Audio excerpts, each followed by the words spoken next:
Whatever. I'm just gonna carry on with this one.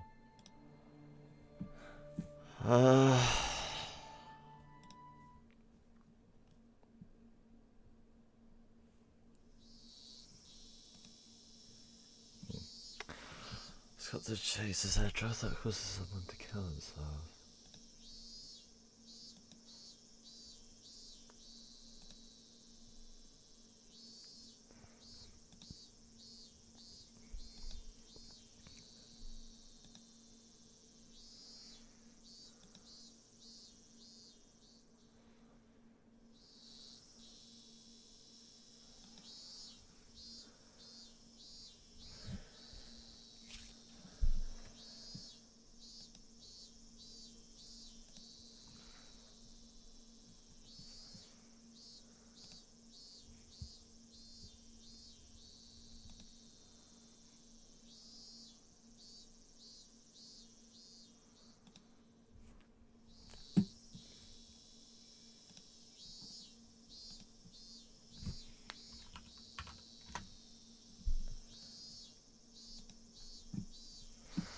Individuals with clinical depression suffer from low self-esteem and are quite pessimistic.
Hi.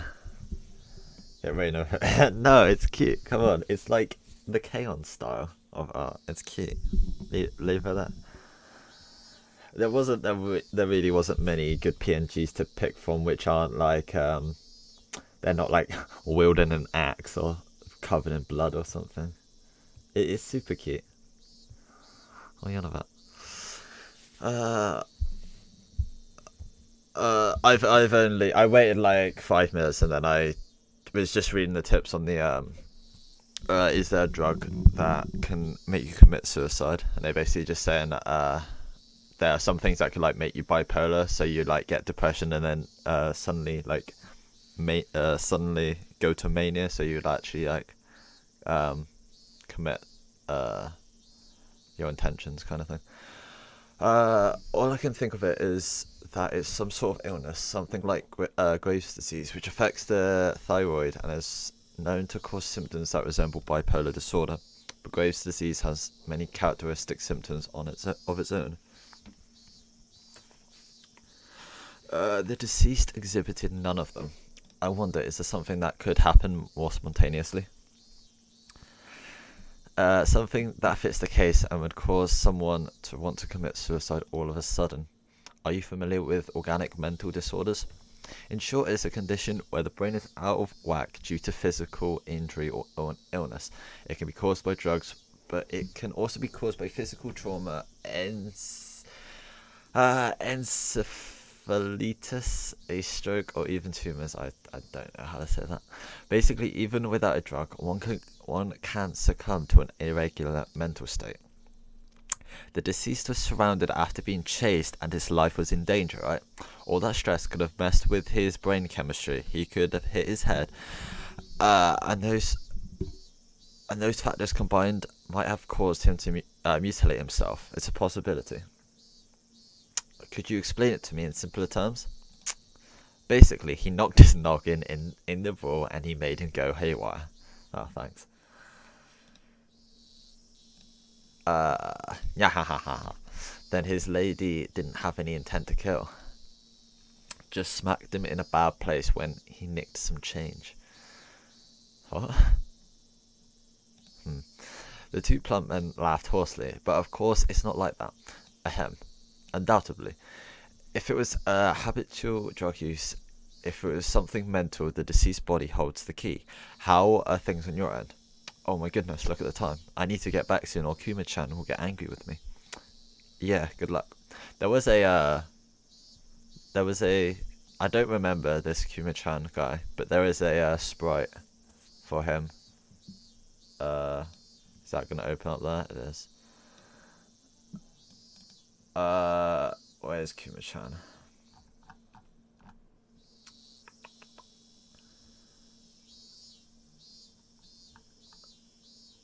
Is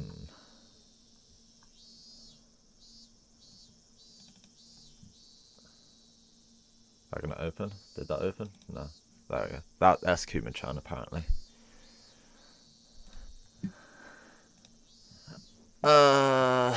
Yeah, good luck. Best wishes. Best wishes. Threat.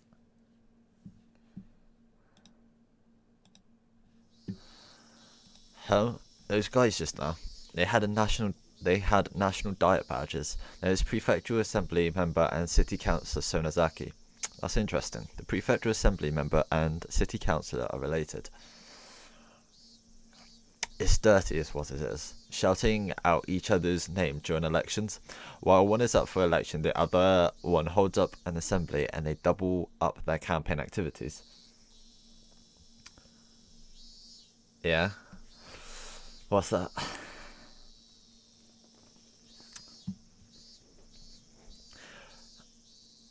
What are the creepy legacy sprites? Of what? What are you on about?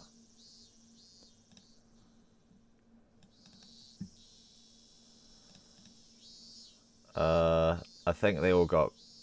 Did they get replaced? No, they didn't. What do you mean by creepy?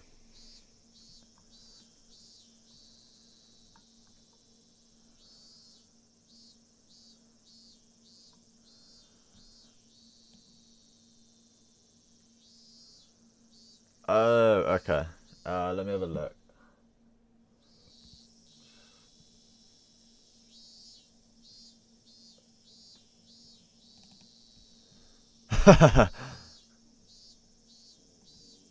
Something like that, I guess. What's that one? Nah. Her hands are so messed up.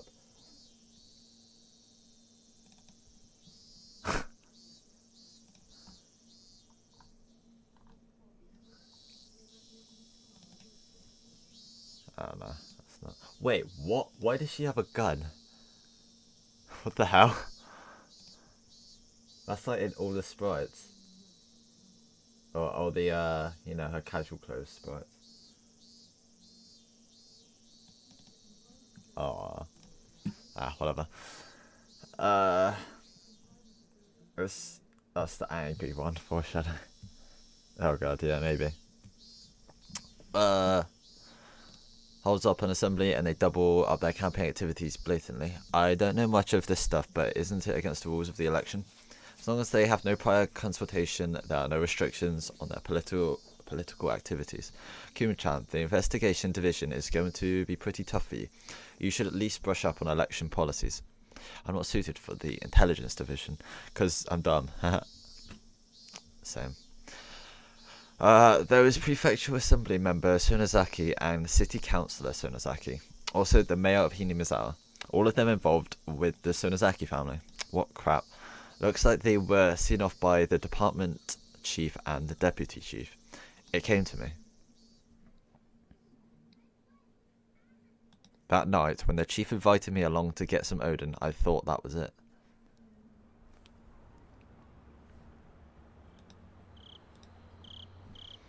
You have a lot of connections, so you might have heard something. Did you? Nope, not a thing. Ma'am, I'll take a tofu fritter and fish cake. Councillor barked at me in the police chief's stead. Oh my, is that so? Ma'am, I'll take another bowl. Prefectural Assembly Member Sonozaki and City Councillor Sonozaki were both intimidating. Our snot-nosed Korea police chief couldn't even handle being yelled at by them. They're like Yakuza. A petition with your name came up regarding how the investigation of the Hinamizawa incident is being handled. Goodness me, I've not the faintest. No need to play dumb. You're reopening the past cases regarding Hinamizawa, aren't you? I've already got my hands full with Tomitaki's death, actually. Nah. Why? Nah. Such a weird way of laughing. Really, if that's true, then that's no problem. There was a period of silence. While we were silent, we made headway on our food and drink. Woo, that was quite the feast. This month has been quite, this month, Jesus Christ, I'm dying. This month has been a bunch of losses for me, so my wallet was feeling the pinch. Much appreciated. Nah, it's nothing. Tell me a good horse again. Oh, okay. I'll bet on the same one as you. Yeah, I haven't been doing well there lately. I haven't been able to read the horses at all. Taxi. I'm going by train. The police chief is taking a taxi. I have my own car, but it would be rash to drive it home. Can't blow it right before retirement with a DUI. Even though he could still rattle off, it looked like his legs were already goo. Pushing him into the cab, I gave the driver the police chief's address. I'll see you again tomorrow. Happy New Year. Oishi-san. Yeah. The past incidents have all been closed. Stop lumping them all together. Those villagers half believe it's really a curse. Well, I'm not convinced. You're going to be retired next year, aren't you?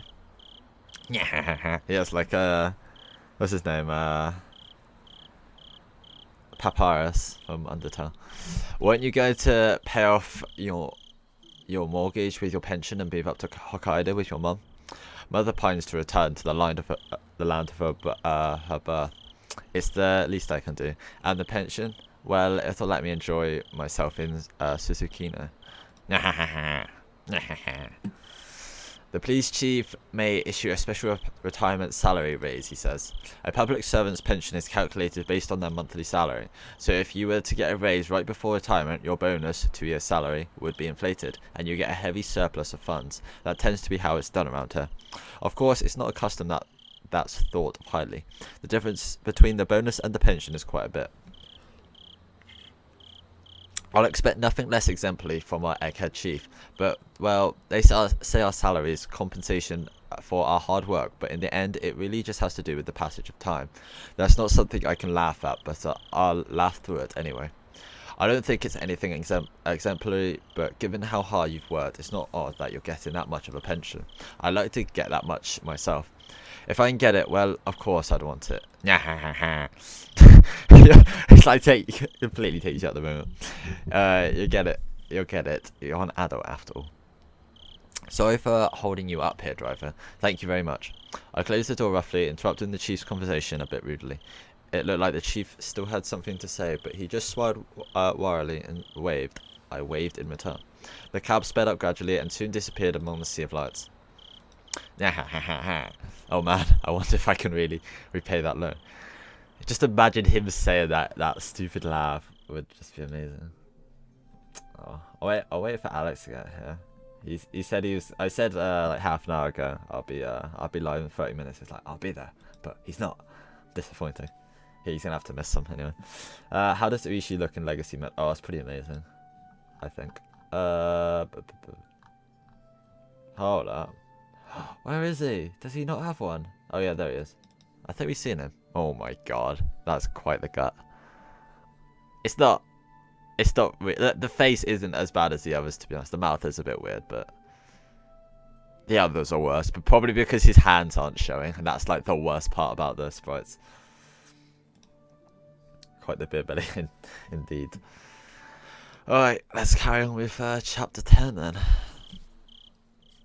I don't know if I'll be able to finish this tonight. Probably not, but I did start early just in case. It's more that I probably won't be able to like physically read the rest of it rather than not wanting to. We'll see. Tap, tap, tap. A sound of muffled footsteps stopped in front of the door to my room. A moment of silence, as if whomever they belonged to was ascertaining if I was inside. Of all the things I should have been doing, I continued on with my restless slumber. I was very much conscious, but my body hadn't caught up yet. Even with danger bearing down on me from just beyond the door, it was as if I was completely paralysed, unable to move. Without a doubt, this was sheer terror. Please, just leave. Hey, why isn't my body awake yet? If they came into my room right now, then...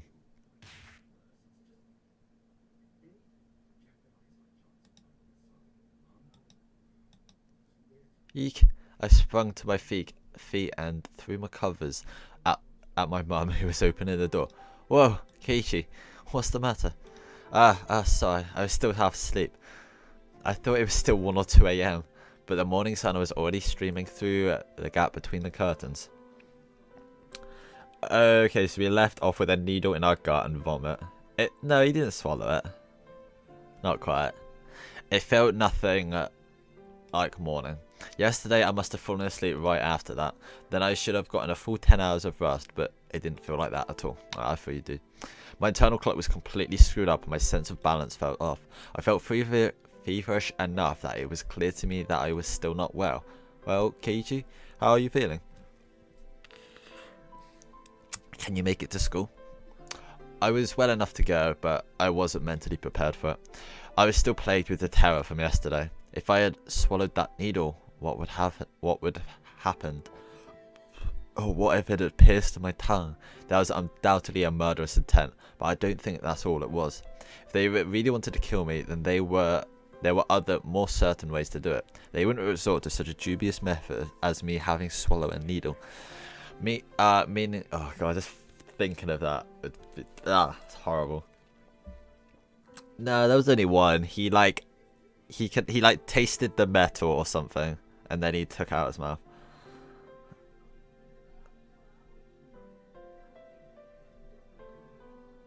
Yeah. No, I'm pretty sure he didn't swallow any, or he would be in quite a lot of pain now. I think it was just like the metal at the back of his throat or something. Or it might have like cut his roof of his mouth or something like that. I'm not sure. He didn't swallow that. I didn't want to believe it, but going that far was just a threat from Reina and Mion.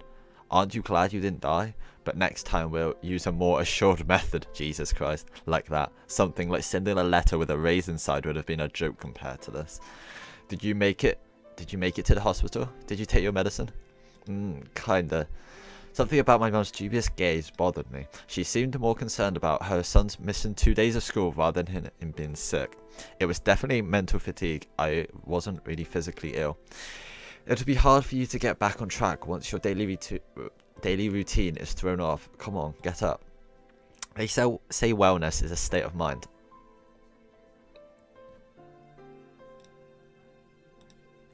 I've heard that line many times before. I was given an award in elementary school for having perfect attendance, but it wasn't like I was healthier than everyone. Come on, go wash your face. Breakfast is already ready. There isn't much time before Reina-chan comes and gets you.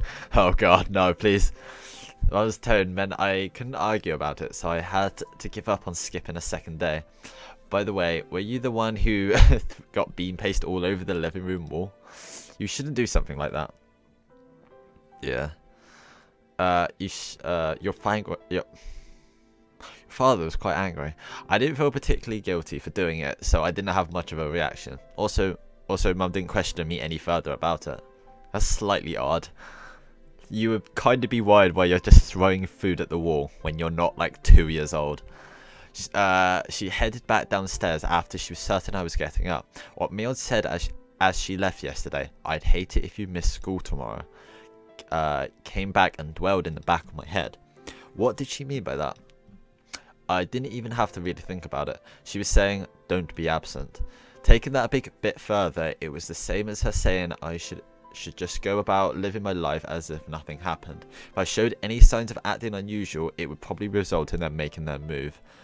For example, maybe I shouldn't pay attention to someone like Yuichi-san enticing me with something unusual. Meaning, if I didn't watch my mouth or do anything differently from the norm, in effect, it would end up flagging myself as someone who was not wanted, as it seems there was something that the girls didn't intend to forgive. So if I just went along as normal, no harm would come to me. Was that how it was going to be? All that misery I experienced up until yesterday was almost creepily just fade away.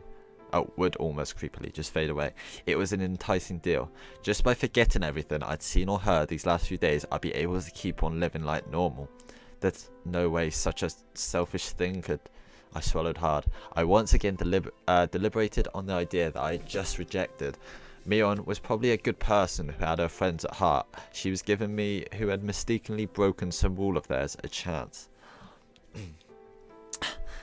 A chance by trying to kill you. Was what I did really something so unforgivable? But Mion had given me another chance. She was saying if I just forgot everything and kept living on like I had been, I'd be forgiven. Keiichi, your food is going to get cold. Hurry up and get down here. Reina will be here if you don't hurry. I'm coming. I crammed my textbooks into my bag and hastily made my way downstairs. Die or don't say anything, or both, yeah. I picked at my somewhat bland breakfast. It seemed that I didn't have much time. It was already past when I usually met up with Reina. Given yesterday's events, she'd probably be here in the next 5 minutes. I needed to be ready to head to school by then. I had to forget everything that had happened the past 2 days. Forget it all and return to my normal life.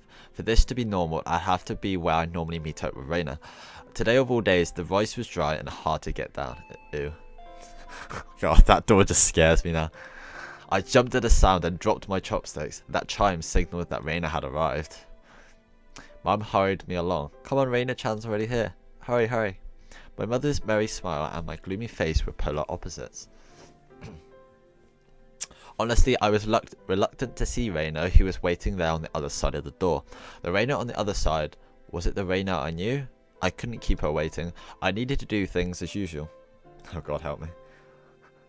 Oh, look how sweet she is. Morning. Oh God. An invigorating greeting filtered in from across the doorway. I came since Keiichi was a bit late. Will he be okay today, I wonder? The manner in which Reina was concerned was without a doubt the Reina I knew, but that was probably only if I reciprocated. Forget everything from yesterday, pretend as though nothing had happened. She looks way cute on the side. Forget about the gruesome dismemberment, forget about the mysterious deaths that happened the following years, forget about the people falling to their death, and the terminal illness, and suicide, and the lynching, and the disappearances. Forget it, forget all of it. Forget that Reina and Mion were scary, of course, forget it all. Forget about everyone, forget about the mochi too. Forget. Reina once again asked to make sure. Can you make it to school? Yeah, I'm fine. Great, then let's go. Mi-chan is waiting. Reina showed me her usual bright smile. I couldn't find any hint of deceit in her expression. My nervousness dissipated, giving way to relief. Jesus Christ, every time the screen just pauses for like a second and the music stops, I'm just waiting for the death eyes. I'll make sure to have a look at the legacy sprites if she does the death eyes again or whatever happens. But you see, Satoko-chan was so insistent she could do it. As we were walking, Reina talked about a lot of different stuff, more so than usual. Then. Satoko-chan is clumsy, so she failed no matter how many times she tried. How she was so cute. Everything Reina talked about was just silly nonsense. So I just replied every so often and laughed from time to time. It was a rather laid-back conversation. No, Carthy, I'm not watching you now. We passed through one of our neighbours and they called out to us. Oh my, Keiichi-chan and Reina-chan, aren't you two a bit late today? Mion-chan said she was going on ahead. Uh-oh, did Mi-chan look mad, I wonder? We need to hurry up, Keiichi-kun. As we smiled and parted ways with our neighbour, they turned back towards us and stuck out a tongue. Not expecting that, I couldn't help but crack a smile. Keiichi-kun smiled. What? Reina stopped and stared at me. I was thinking that you still haven't recovered from your cold since you seemed down this morning, Keiichi-kun, but now you seem fine. With a grin, she gently poked my cheek. It was a bright, sincere smile. Hey, Keiichi Maebara, how can you still doubt Reina after she shows you a smile like that?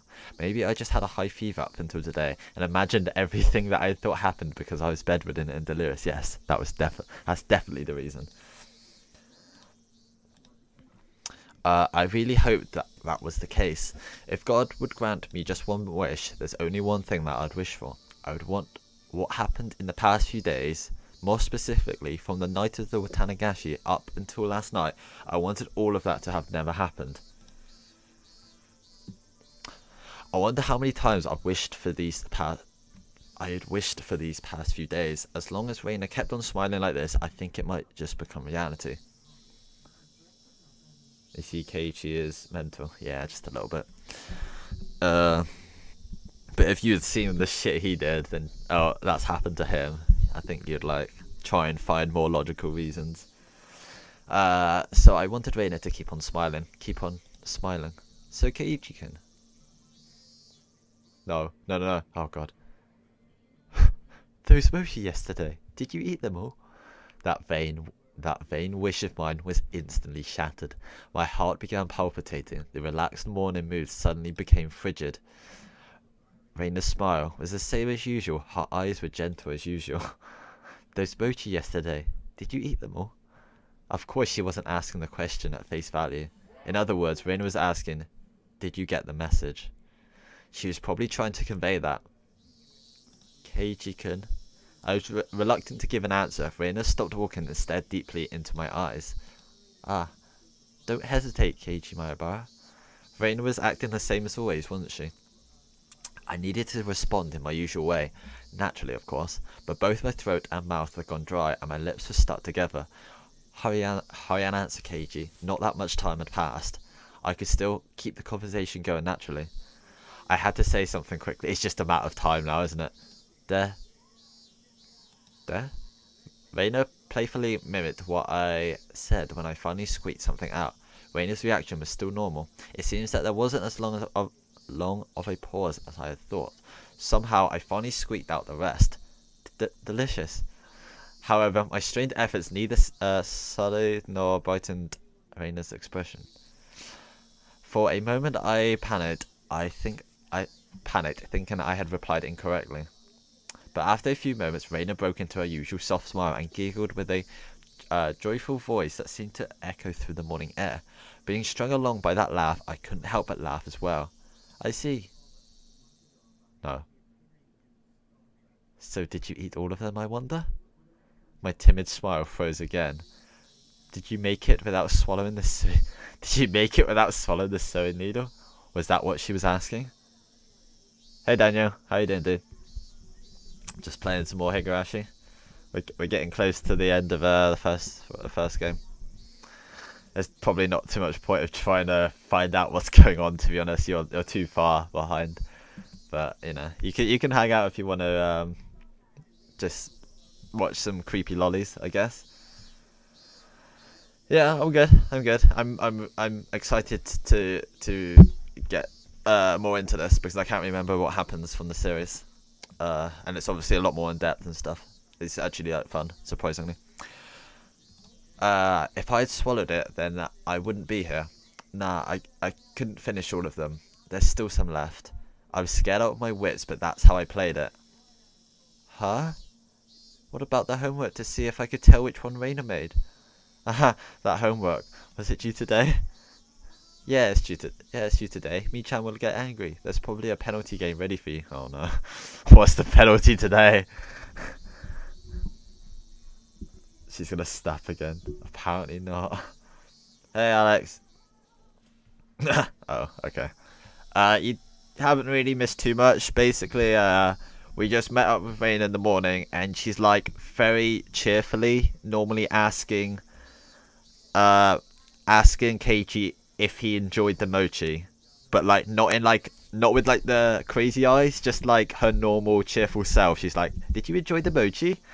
It was it's kind of disturbing, I guess.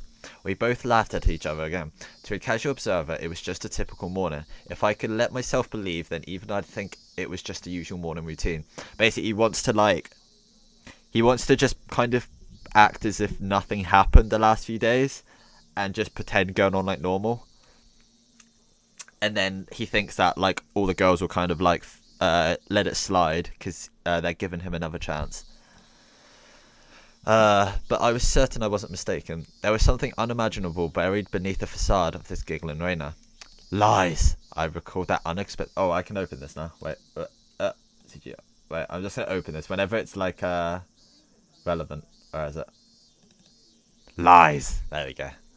This is what we... I didn't show Alex. Yeah, this is basically what... I don't know if you saw this sign, but this is like some like character gallery stuff that doesn't show up in the game. And it's just kind of in the folder, in the Steam folder. I don't know where it is like actually in the game, but this is like something that... This is one of the scenes we would have seen. Good to hear our season 4. Just pretend they didn't try to kill him. Basically, yeah. I recalled that unexpected piercing voice that I could hardly believe came from Raina's mouth. The moment that image crossed my mind, I felt a cold sweat trickle down my back. Was it only at that particular time that something evil had possessed Reina? No, that was wrong. That was still Reina. Orishi-san told me, didn't he?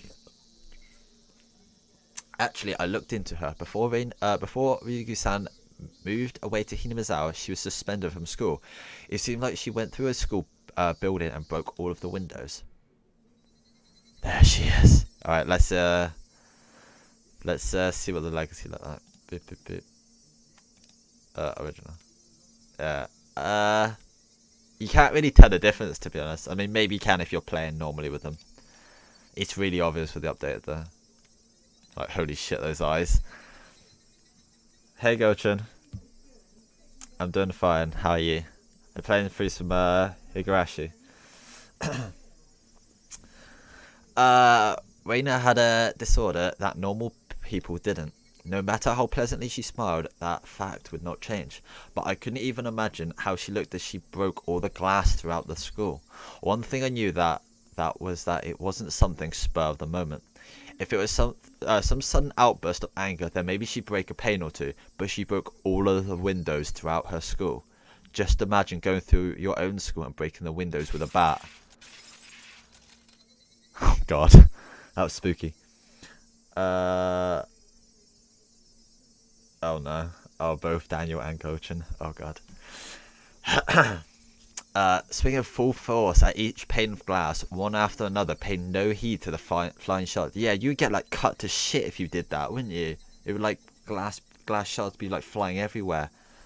Your classmates aghast, unable to move from the sudden turn of events. I wonder where I assume like the school was empty at the time, or were they all still there? That's even more messed up. I wonder where she could have found the most windows lined up in a row. Probably the hallway. I like these sound effects.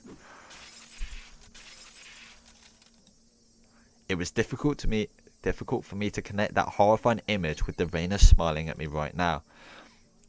But I just had to imagine it. Impossible because it was unimaginable. That naive way of thinking no longer worked.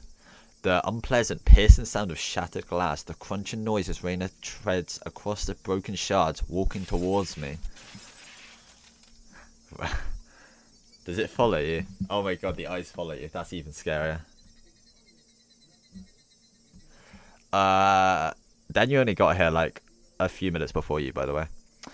Reina's classmates going pale as they forgot to even breathe. I wondered what they did as Reina came closer, breaking windows along her path. Did they earnestly try to bring her to her senses by saying something? Or did they jump at her, trying to stop her savagery? No, you just let her do her thing. Screw that, man. You don't want to jump in front of someone like that. Christ. Or did they run to the staff room after being directed there by the teachers? Probably none of those. In the face of that blood-curdling sight of Raina busting window after window, undoubtedly all they could do was silently clear a path for her, dumbfounded, just clearing the path for Raina to continue. It was far too violent an act for them to seek refuge by looking the other way. I'm kind of confused, like, is this Keiichi, like, imagining what happened? Because he didn't know exactly, or is this just, like, fourth wall, like, narration stuff? Like, the tips? I'm kind of confused, like, what's... Yeah, I'm thinking it's Keiichi imagining, but he seems to be going in quite, like, a lot of detail. That's not to say they were looking the other way. They were doing the only thing they could do to protect themselves. If they had done something differently from the rest, they may have suddenly found themselves as Reina's new target. What would Reina have done to whoever attracted her attention? The answer was obvious. She would have undoubtedly acted accordingly to her whims. If that sound effect was her, like, breaking bones or something. Yeah, I think that's what's happening. Meaning I would be the next window. Reina staring into my eyes, shards of glass crunching and crackling underfoot as she drew closer. I was also drawn into her eyes, paralysed. Yeah, there it is.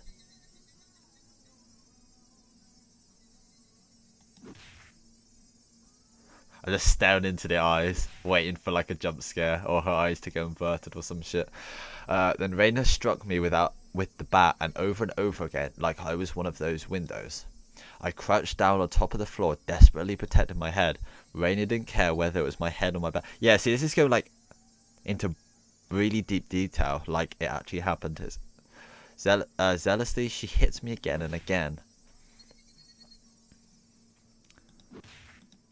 What kind of expression was she making as she was doing this over and over again? I peered up to see. I guess so, but how does he know she, like, killed someone? Are you sure this isn't happening now? Is this really, like... Yeah. She's kind of going evil. Yeah, I don't know. Let's just... I guess let's just see. Her expression was so indifferent. It was completely unnerving. It's because no matter how many times she struck me, it didn't make as pleasant a sound as the other windows. Yeah, that's true.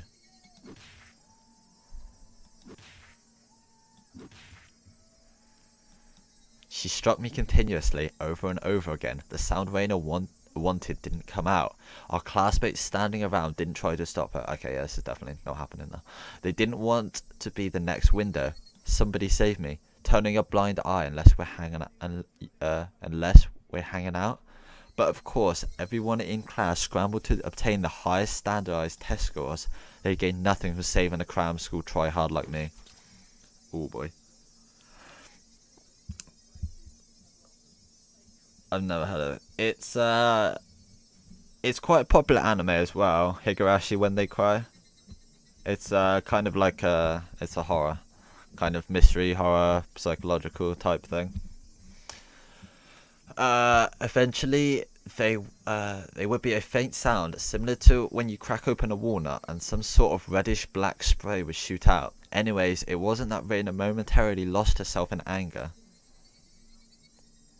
After forcing myself to breathe and calming down my heart, I recalled what Irishi-san told me, and in the counselor's medical report, he recorded all the conversations he had with Reina-san. It shows up, and quite a bit of that. What does she mention the word Oyashiro-sama? Yeah, you've probably seen some clips of that. Like the one in the top right, for example. Following that, Reina was suspended and had regular examinations at the hospital. Then, as Reina was undergoing counselling, she said it over and over, Oyashiro-sama. It seemed that Oyashiro-sama she spoke of was like a ghost appearing in her house every night, standing over her pillow, looking down at her. That was only a piece of their conversation, so I couldn't see the big picture, but it was by no means a happy little conversation. What spoilers? What, the gift that's been there like since the very beginning? Then what Reina did was she saying that ghastly incidents were incident was a result of her being possessed by Oyashiro-sama. Up until now, I didn't want to believe in Oyashiro-sama's curse, but that's why I wanted to say the mysterious deaths every year happened because of some sort of conspiracy. Yeah, I mean, it's like Moriyanda's profile picture, and it's like all over his skin, and if you've seen any screenshot, he's got Higurashi all over it. That's why I wanted to say the mysterious deaths every year happened because of some sort of conspiracy. Every time I talked with Orishi-san, I was more certain that the deaths were the work of men and not of some curse, except if it was people perpetrating the incidents. My friends were somehow deeply connected. Oh, my drink ran out. Except if it was the people perpetrating the incidents, my friends were somehow deeply connected. I just read that. If I refused to believe that the curse was real, then I would have to believe that those who acted the kindest to me were deeply involved in the incidents. Why? How? For what reason? Was Reina? Was everybody? Whoops. Oh, I almost pressed quit. Let's just quit save. It was more painful and troublesome than accepting that it was just Shiro-sama's curse.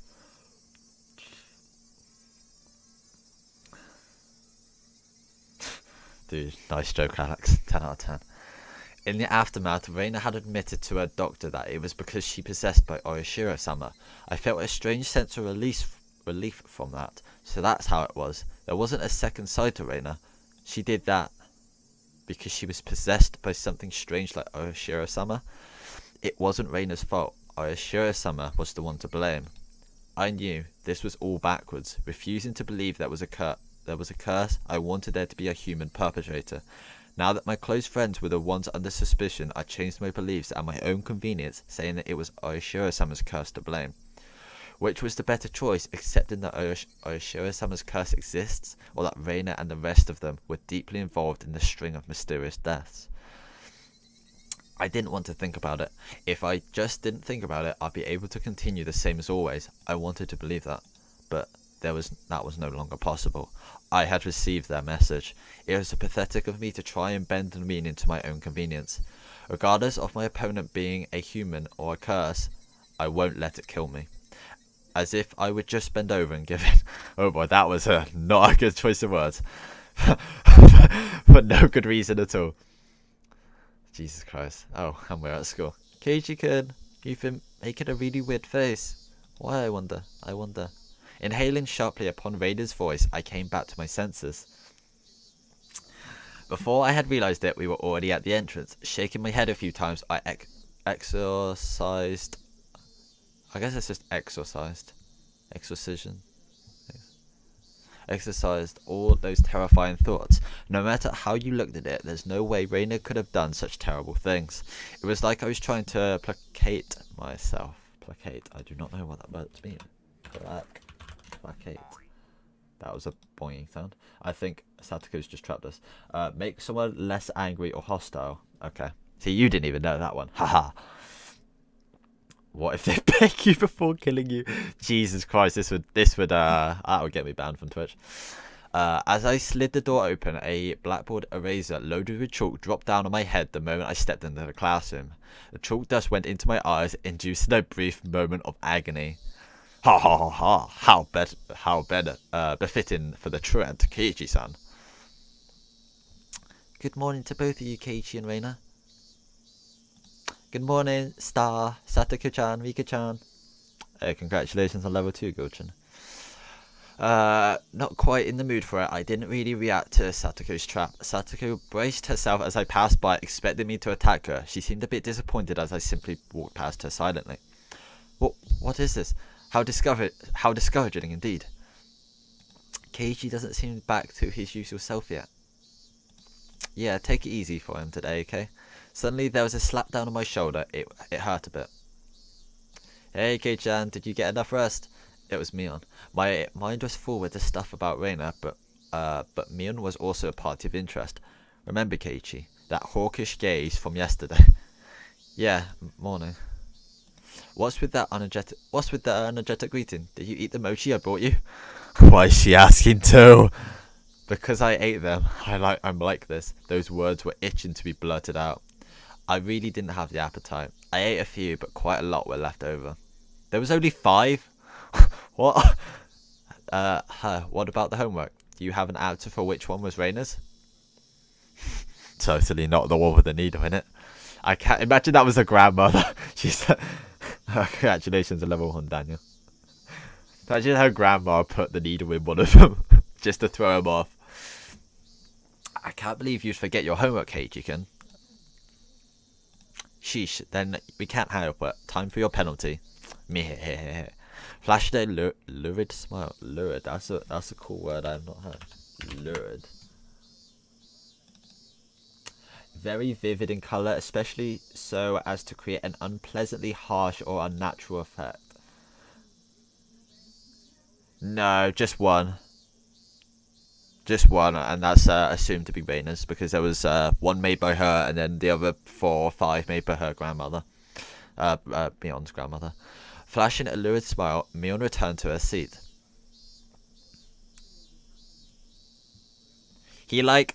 It was in his mouth, and he could taste the metal. It might have pricked his throat, pricked his mouth, but he and then he spat it out or whatever. He didn't swallow it.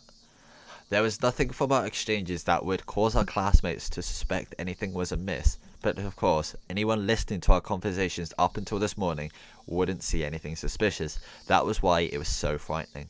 They acted in a way that regardless of whatever happened to Keiichi Maebara, no one would ever suspect them. That fact had me terrified. Soon the teacher came.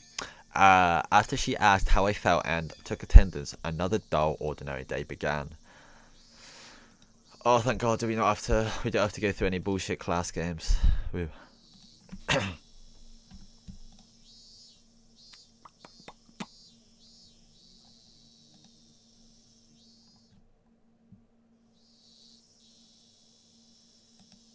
I'm guessing that wasn't, is that a new chapter? I can't really tell. I feel like a new chapter's a new day. That didn't seem like a new chapter, but I don't know why the transition thing changed. No, it doesn't say. Yeah, oh yeah, it's only the end of a chapter when we had the tips, isn't it? Yeah. This free study period was a convenient time to consider where I stood. I gently closed my eyes and pondered the ridiculous position I was in right now. First of all, what I shouldn't forget was how dangerous of a situation I was in. Dude, just go work with, Rika. And, Rika and Satoko. You know, Satoko's a bitch. She's not trying to kill you, at least. I had fallen out of favour with. Dude, just work with, the teacher. After interacting with Uishi-san multiple times, I could see it as I was getting closer to the heart of the matter. The warning yesterday with the mochi was a good indicator of that. No, calling it a warning was just my habit of understanding things.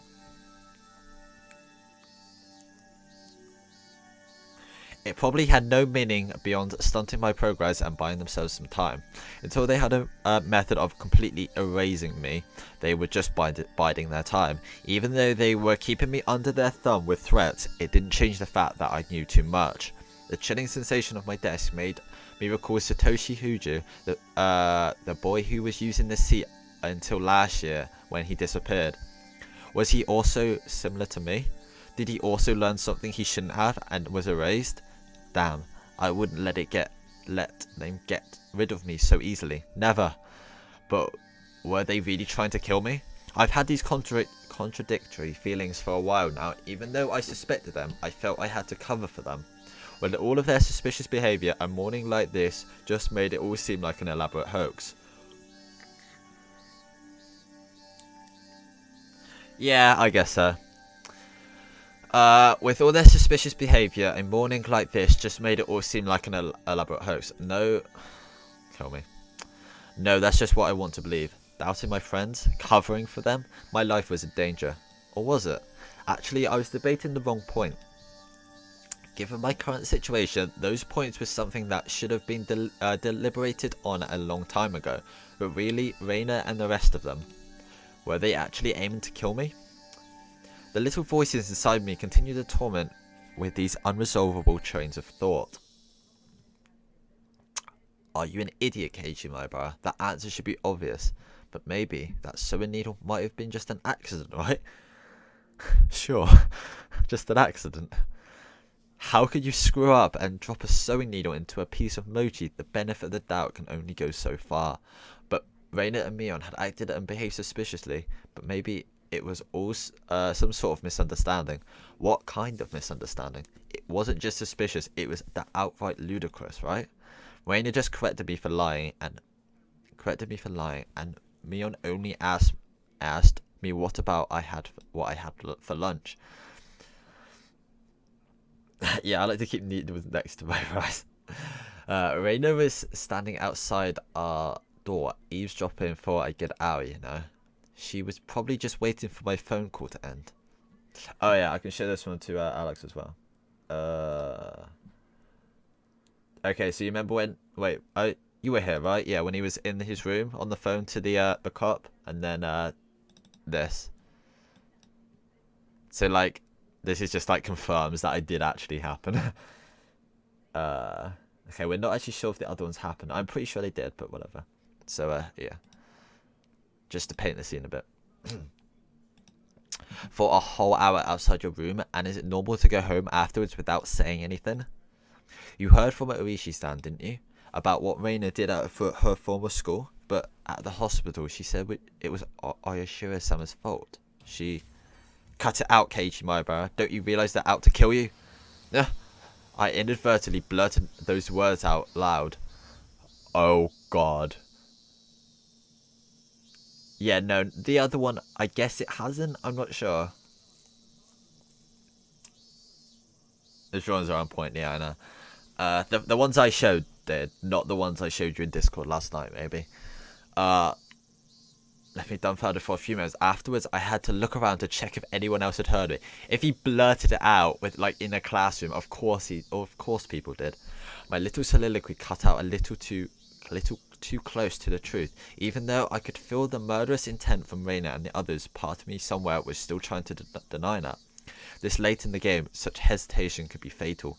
I knew that. But I was just your average student, a man living his normal, ordinary life. Do you think I could suddenly believe that my friends, who I had been happily laughing together with up until last Sunday, now intended to kill me, right? You're too soft, Keiichi. This time I remembered to keep my voice down so only I could hear it. Wait, he said that as well? I'm getting confused of who's talking now. There was only one thing I now understood. I was too soft. I didn't completely understand how dangerous Reina and the rest of them were. No, I wasn't trying to understand. I was too soft for not listening to Oishi-san. What does he mean by too soft? Like he's not... That he's just kind of accepting it all? It seems... I haven't really heard it in this... Not willing to accept it. Yeah. Okay. I was too soft for not listening to Oishi-san when he was earnestly showing me the heart of the matter. I never heard it in that way before, so it's just odd. I didn't listen because I was too busy pretending to be dejected. I didn't comprehend it. I was just running away. I didn't comprehend it, so nobody had any notion to try and kill me. I needed to get rid of such naive thoughts. As I made that resolution, I heard the bell signaling the end of class. So soon, the day was already over.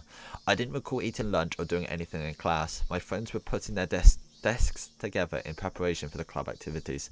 Not long ago, I would probably have happily jumped into that circle. Why, my Keiichi-san, how rude of you to even think about leaving. The way Satoko spoke was so typical and familiar, it almost physically hurt. Her Keiichi-kun, is today not a good day, I wonder? And we were going to win big together. Seeing Reina's expression, which said she was really looking forward to today, was hard to take. I think I fucked that sentence up. Hey Keiichi, maybe Oishi-san is just some enormous jerk trying to separate me from the others by lying to me. Slap. Trying to expunge such weak-minded thinking, I slapped myself in the face. Keiichi-kun. Yeah, was Reina really trying to kill me? I wish someone would tell me it was a hoax. I didn't care if it actually was or not. I just wanted someone to say it was. Gah, yet another weak-willed thought. How did I even become this naive? Are you alright? Does your head hurt? Apparently that was how my inner dilemma appeared to Reina. You're pale. How can you make it home by yourself? Maybe I should accompany you home, I wonder. Oh, that's still her. Maybe I should accompany your home, I wonder. No, it's okay. Sorry, I get home by myself. Just have the meeting without me. Upon hearing that I wasn't going to participate in the club meeting, Mion pouted unhappily. Come on, I want to see a pout face. Oh, that's barely a pout face. Since Kei-chan was so bent on a revenge match, so we're even going to play that deduction game before going too. Keiichi-san doesn't have the burning desire for a rematch. How pathetic. I wouldn't fall for some dumb taunt. Without even a real resort, I just grabbed my bag and was about to get up. Someone's hand perched itself gently on my head. It was Rika. Keiichi doesn't seem to be well. How very unfortunate. It was Rika-chan. She was stretched up as far as she could, doing her best to pat my head with her petite hand. It felt so nice, which made things even harder. Imagine if it was her that put the pin in the mochi and she's just patting her head like, oh my god, get off me. Sorry everybody, see ya. That's all I said as I quickly left the classroom. They said something to me as I was leaving, but I couldn't make it out. Why are you attracting attention to yourself, you silly boy? I managed to make it all the way to the entrance in that state of mind. Took out my shoes, put them on, and went forward. Harden that heart, Keiichi Maibara. They were, for some unfathomable reason, trying to kill me. They were plotting something dubious, watching my every move. But I couldn't hate them, because weren't they my friends?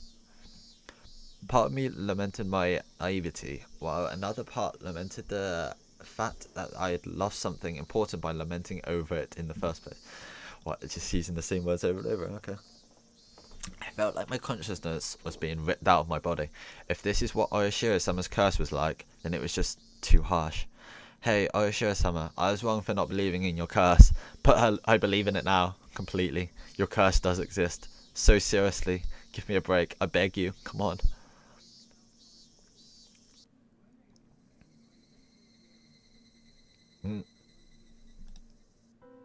Oh, okay, we just had one screen.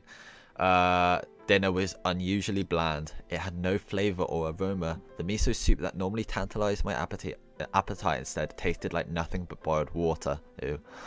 Dad was eating with us that night. It was a rare occurrence in this household. When he got into his work, he ate and slept on his own schedule. My dad never cared about the time. Since my dad was at the dinner table, it either meant he had just reached a good point to take a break or he was in a slump. So yeah, he just doesn't understand the motivation creators have. Your partnership was just a verbal agreement, wasn't it? If it's just so hard to agree on things, why not just end it? I feel like it's an industry with a lot of back scratching, but when it gets in the way of business, I wasn't able to pick out much of my mum or dad's conversation, but I could tell it wasn't a very pleasant topic. That, of course, made the disgusting food even less appealing. Staring listlessly at the exchange between my parents, my mind wandered off to the same thought processes I had going all day long. Friends close to me? No, they used to be my friends, but I could no longer trust them. Right now, I was greatly lacking in allies. People I trusted, people I could depend on when push came to shove. They were something I just didn't have. Having just one ally would be incredibly reassuring in this currently hopeless situation I was in. What about Oishi-san? He's kind of on your side, right? I put down my chopsticks and looked over at my parents, who were still talking about work. The first course of action that came to mind was to tell my parents everything. Currently, there wasn't a single person from Hinamazawa I could trust 100%. That meant the only people I could trust were my parents. I guess so. But he's kind of like, he has nobody. But if I told them everything that had happened up until now, would they understand? Reina, for example. That neighbourly Reina who was so diligent in looking after me came to get me every day and sometimes brought over a share of what she had made. How could I explain that she wanted to kill me? Yeah, your parents would never, like, understand. No matter how I explained it, it would probably be difficult for anyone to comprehend. My somewhat eccentric dad Wouldn't understand, and my high-strung mum would probably drag me off to a psychiatrist in the blink of an eye. Sadly, that was the amount of trust that existed in our relationship. Even if they did come to understand, what could they possibly do? Unless they could uncover the truth, they wouldn't be able to protect me. No, by informing them of these unnecessary things, I'd be putting my parents in danger as well. True that. Considering that the victims in past incidents were often married couples, I couldn't even joke about it. For the entire Mayabara family to have an accident or to just vanish into thin air, it was easily possible in Hinamizawa. That was important here. That was knowing something unnecessary put you in danger. The most unsettling question was, how did they know that I knew? Did I write that? How did they know that I knew? As long as they didn't know, my parents might not fall victim. That was the one way to think about it, I guess. At least it was like that in my case. After I found out, things started becoming odd. In other words, it meant the following. As long as my parents didn't know anything, nothing would happen to them. As long as my parents were here, this house would be a safe haven for them. I knew these were just assumptions based on the conjecture on top of conjecture. Wanting this house to be a safe haven, that was the pinnacle of my weak-willed method of thinking. I had to concede that it was not completely safe, it was only safer than the outside. I knew that I couldn't rely on my parents. No, I couldn't risk getting my parents involved. It's like more dangerous in your house, right? So you've got like Reina that's just like apparently in your house listening to you without you knowing, and then they like come to your house in the middle of the night or whatever, and they're trying to kill you with delicious food. I knew that I couldn't rely on my parents. No, I couldn't risk getting my parents involved. Then the only person who could be my ally would be Oishi-san. Him and him alone. Yeah, so I told you. He was the only person who understood the situation I was in. He didn't care so much about my safety, but he was without a doubt passionate about solving the case. It was a bit frustrating. Oishi-san was basically the whole reason I was in this mess. Now to get out of it, I had to rely on him. Ooh. Meaning it was all going according to his devices. It was all just my job to look appetizing while bobbing in the waves as bait. Then when the fish started gathering around, Uishi-san would pull out the big haul. It was slightly infuriating, but even I thought that was the best course of action. So then, what should I do? Patience was the first rule of fishing. Just keep waiting until the fish actually bites. But I wasn't simply bait. There was lots of ways for me to struggle before being devoured. When they struck, I needed to somehow dodge just enough and tag out to Uishi-san. No question, it was going to be hard, but the timing to bring Uishi-san in would be difficult. He was in the city, not Hinamizawa, so I phoned him in my moment of need. It would take him about 30 minutes to reach me, so I needed to run away for those 30 minutes. For example, if we set up a rendezvous point for the dire situations or something, I'd just have to hide out there until Uishi-san arrived. Okay, I can almost see it now. I was still being chased around in the dark by boogeymen, but now I knew which way to go. I would never imagine this would be so reassuring. Oh yeah, it would probably be best if I conceal weapon for when times get rough. Typically that would call for a switchblade, but that wasn't too reassuring for combat. Also, since it was recognized as a weapon by the public, that wasn't very good. Really, when the time comes, a long weapon like a bat would work in my favor. What would be funny? I remember there was a metal bat at school. I could be confident with that when push came to shove. Involved how? What do you mean, Kafka? I don't know what Kafka is.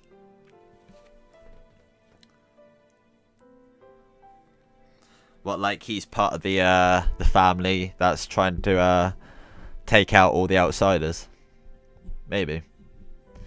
He's like sort of suspicious, isn't he? If I pretended I was practicing my swing, then it wouldn't be suspicious for me to always carry it around. I could go to school early tomorrow morning and secure it. Just possessing a weapon may be enough to deter them. Also, one more thing. Insurance. It could be something like a note or memo. I could write down everything that's happened as a sort of a journal. In case I suddenly vanish, the journal would be left behind. With my journal in his possession, Oishi-san should be able to avenge my death. Yeah, okay. I left my parents engrossed in their conversation about work and went back to my room. where Raina was just sitting there, staring at me with those cold, dead eyes. I tore out a piece of paper from my notebook and made my way to my desk. I'm going to quickly go get a drink. My mouth is really dry. 1 second.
Hello, I'm back. Basically, it describes a nightmarish situation which most people can somehow relate to, although strongly surreal, with an ethereal, evil, omnipotent power floating just beyond the senses. Kafkaesque. Basically, a lot of...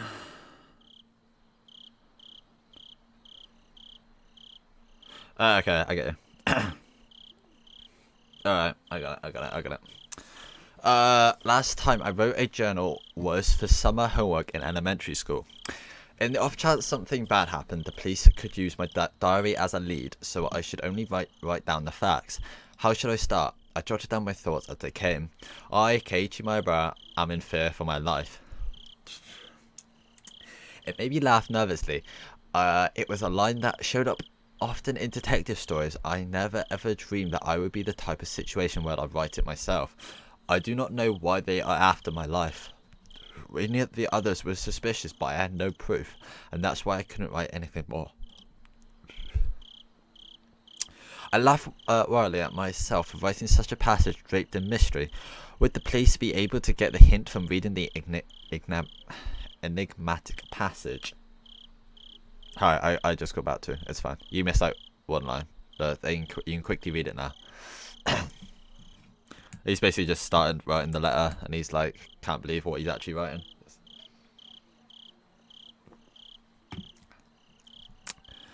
I could only pray that they would. What I prayed for the most, though, was that this journal never needed to play its part. Here, I laughed nervously. It was too simple, so I wrote down one more line I just thought of. The only thing I do know is that it has to do with Oyoshiro-sama's curse. Was that too much? I probably shouldn't write more than that. If I wrote any more, then it would just seem like I was delusional. In order to appear to the reader that the person who had written this was of sound mind, I chose not to write anything else at that point. I just needed to add more as I learned more about the truth. I folded the paper and thought about a place to hide it. By hiding it somewhere obvious, there was the chance that they would uncover it instead. On the other hand, if it was too obscure of a location, then there was the risk of nobody finding it at all. The end, I decided to take the clock off the back of my wall and stick my folding note on the back of it with a scotch tape. After that, I put the clock back into its normal position. Okay, I don't think people really look behind there. How thoroughly do like police like search rooms? I mean, I guess they would. I don't know. I guess it depends on like how important it was. Yeah, it didn't look like anything was hidden behind it.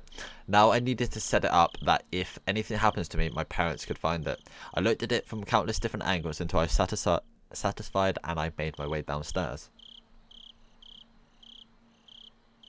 Yeah, I know that. But I mean, would the police search that thoroughly? That's what I was wondering.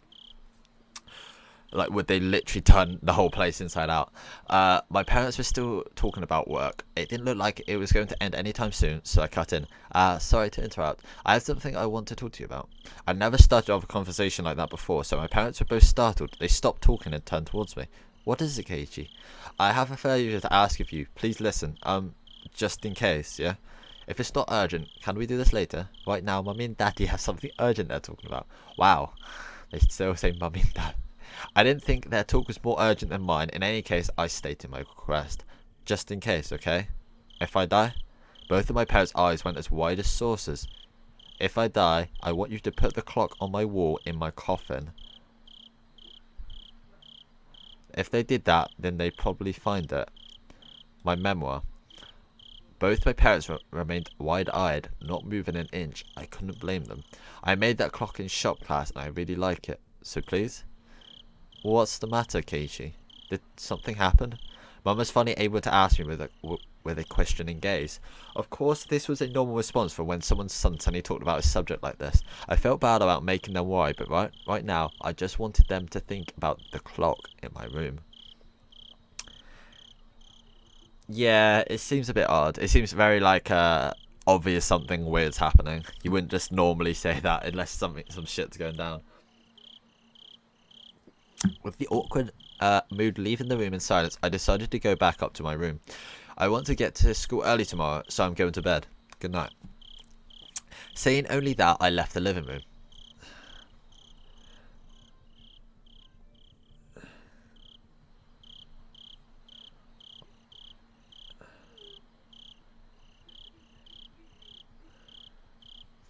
I needed to get to school early tomorrow and secure that bat. I should make today the last day I went to school with Reina. As I climbed the stairs, I heard my mum call my name, but I pretended not to hear her.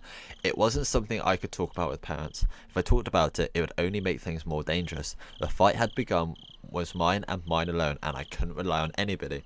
I wouldn't be killed. Not when I still knew nothing.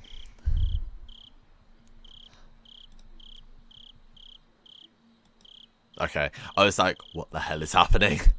So, like, I don't think I will, but you never know, right? What, you don't think he would ever die? Is he, like, immortal now? You received new tips, not feeling so hot. Chasing shadows. Ooh, we're getting there. Who do tips? Man's dead. Keiichi-kun's been feeling down lately. Maybe he's in a bad mood. I wonder. Maybe he's on his period. Me-chan, that's gross. Ha ha ha ha ha. I don't even know what that laugh was. What do you think? Don't know. Could be that Kei-chan. Maybe. I don't know. That day, Kei-chan was in the car talking to some tubby middle-aged. Oh, come on. Yeah, no mistake. That Uishi, he probably fed him something fishy. He was so serious. Keiichi-kun's face was pale. No, it's a kinetic novel, so it's just a story. There's no choices, surprisingly. I don't know why there's 100 saves, but you know, yeah. I thought there might be, but nah, there's not. It's just clicking through text. You see, you might not know this, but he's actually the messenger of Oyashiro-sama. Huh? What do you mean? Whenever he shows up, someone is demoned away. No lie. Oh, is that so? The year before last, when Rika-chan's mom drowned, right? Oh god, she drowned? Christ. Right before that, she was visited by Uishi. Oh, oh. Oh. Oh, okay. Now that I thought they were talking about fucking Keiichi. Now that you mention it, it happened before Satoshi-kun transferred out. Transferred? Haha, you're so sweet, Reina.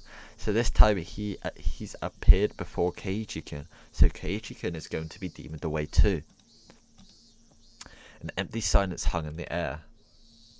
We're fucked too.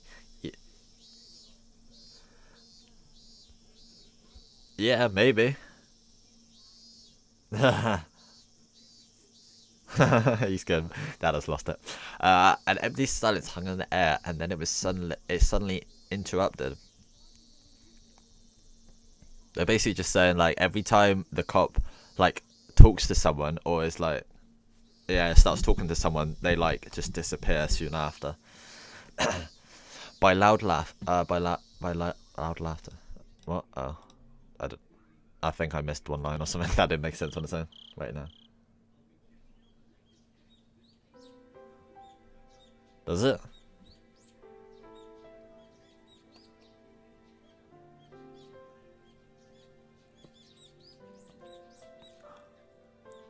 They're joking about it. I guess so, but it doesn't change the fact that it happened. They target whoever he talks to. Oh yeah, yeah. I get that makes more sense looking at it from that angle. Like the because he's trying to solve the mystery, so he has to like he's trying to get close to people. So if they take out the people, like the family, the conspiracy family, if they take out the person that is trying to give him information, then he won't be able to solve the case. This was the first time I'd ever woke with such clarity. It was, I don't even know what clarity means. I've heard it so many times. But let me just double check what clarity means. I'm sorry, this one's embarrassing. The quality of being clear, in particular.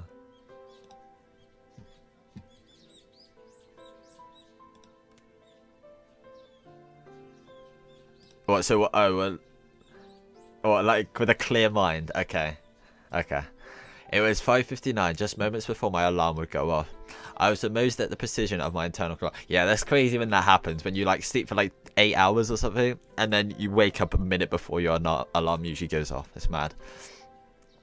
I had made preparations for the next day of school before I went to bed. I changed quickly and descended to the deserted lower floor. It appeared that my mum was still asleep. Neither breakfast nor lunch was ready. Yesterday, I just unilaterally declared that I would be leaving early today, so I couldn't be helped. I slathered jam on some bread and topped it with What the fuck? What? Wait. What? Is that just a different way of saying he had jam with cocoa, or did he actually put like the cocoa powder on top of the jam? What? That's not something people do, right? Shush, Alex. Don't you realise I'm stupid yet? Come on. I just wasn't sure. Yeah, it must do, right? And he slathered some jam on some bread and topped it with instant cocoa. I've never heard topped it means like afterwards. That's weird. Just as I was finishing up breakfast, Mum rose groggily from her slumber. My Keiichi, you're up early. Is there some sort of school event? Not really. Answering bluntly, I picked up my bag and stood after stuffing 2 slices of bread down my throat. Oh, Jesus Christ, that just sounds... Yeah. Yeah, I guess so, Della, yeah. That's a very weird way of putting it, though. You're leaving already? What about lunch? If you don't wait a bit, I can't make it. If I waited for her to make my lunch, then it would end up being the same time as usual. If I did that, it would raise the chances of me running into Raina and Mion on the way. Yes, from today onwards, I was going to go to school alone. I'll be fine for today. Then what will you do for lunch? I'll step out and buy some bread or something at the store. Really? Then here's some lunch money. Be sure to bring me back the receipt. Wow, she doesn't even trust her son. I took the 1,000-yen bill from my mum and slipped it into my pocket. It's pretty early. Is Raina-chan up this early as well? No, just me. Did you tell Raina-chan that you're leaving early today? I have no reason to tell her every little detail, do I? Finding it difficult to answer the onslaught of questions, I made an annoyed face. Tell Raina that I went ahead when she comes. Hey, Keiichi, wait. It's not that I didn't trust my parents. I just couldn't rely on them. They couldn't help me. I could only hope that they didn't get involved. It was safer that way. And Raina's standing waiting outside 2 hours early. My mum's annoying voice was cut off by the slam of the door. For the first time since I moved here, I headed down the road to school alone. Oh no. I was going to say, it was a joke. Please don't turn up. Up until now, I'd always walked down the same path at the same time each day. So I always met with the same people at the same places. But today was different. I didn't meet the people I would normally I would normally, and nobody was at the places where I would normally met them. Of course, Raina wasn't in the same spot where I usually met her, and there wasn't anyone at the spot where we would have met up with me on. The length of the shadows, the morning air, the brightness of the sun, it was a completely different type of morning from what I was used to. Without a doubt, it felt strange. It left me with the impression that I had destroyed the illusion Hinamizawa had set up for me before I had enough time to prepare all of the props needed to deceive me. My, Keiichi-kun, you're so early today. Is everyone meeting early this morning? I thought that was like Raina for a second, like, oh shit, she knows.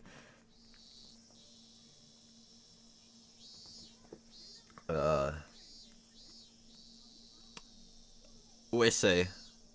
There's 2 more chapters left, but the last one is apparently very long, which kind of makes sense. Because I feel like there's still quite a lot to happen. I'll do as much as I can, but my throat might die, my voice might die. I know, I see. The person who called out to me was someone we always passed by as they were taking a walk along the edge of the fields. I don't really want to, like, I'm not sure like how much time is left in terms of like hours, but I don't really want to like leave like the last, say, like half an hour for like tomorrow or something and then start the next one. The way the wire is stretched, yeah.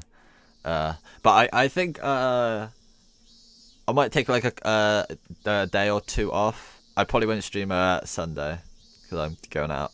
But I'll probably just start the second game like pretty soon, like next week or something. While I'm keeping up the hype for this. Because as soon as I like stop playing it for like a week, I'll never get back to it, I think. So I want to keep at it while I'm really enjoying it. Their name was I forgot. Of course, this wasn't the spot where we usually passed each other. I woke up early today, so I thought it would be a good chance of a change of pace. It'd be kind of fine if I got like burnt out after I completed all the ones that were out, because then we just gotta wait for them to like translate anyway. It will take a while to get through that because this is taking like a week for one game. I thought this would be like 2 sessions. This is like 5 or something. I woke up early today, so I thought it would be a good change of pace. That's all. I threw out a random excuse. What about Reina-chan and Mian-chan? Are you by yourself today? Well, yeah. I was being asked the same type of questions my mum was asking, so I answered them in the same uninteresting, vague manner. It wasn't funny being asked where Reina was each time I passed by someone, but maybe it was to be expected. It was because for so long we always walked together so amicably. I don't know what that was either. Amicably. Oh yeah, it is. In a friendly and peaceful manner. Okay. Even I felt that if I let my guard down, we could still be friends. Stop it, Keiichi. Don't think about that anymore. You spent all day yesterday thinking about how dangerous it was to go soft, didn't you? God. Shut up, Alex. A car horn blared from out of nowhere. Even though I was, it's weird how they do sound effects for some things, like the baseball bat smashing the windows, but they're not doing it for like horns.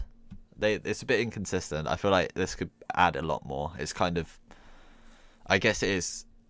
I don't know. I feel like you should have done up the Steam version a bit more. To be honest, it's kind of disappointing.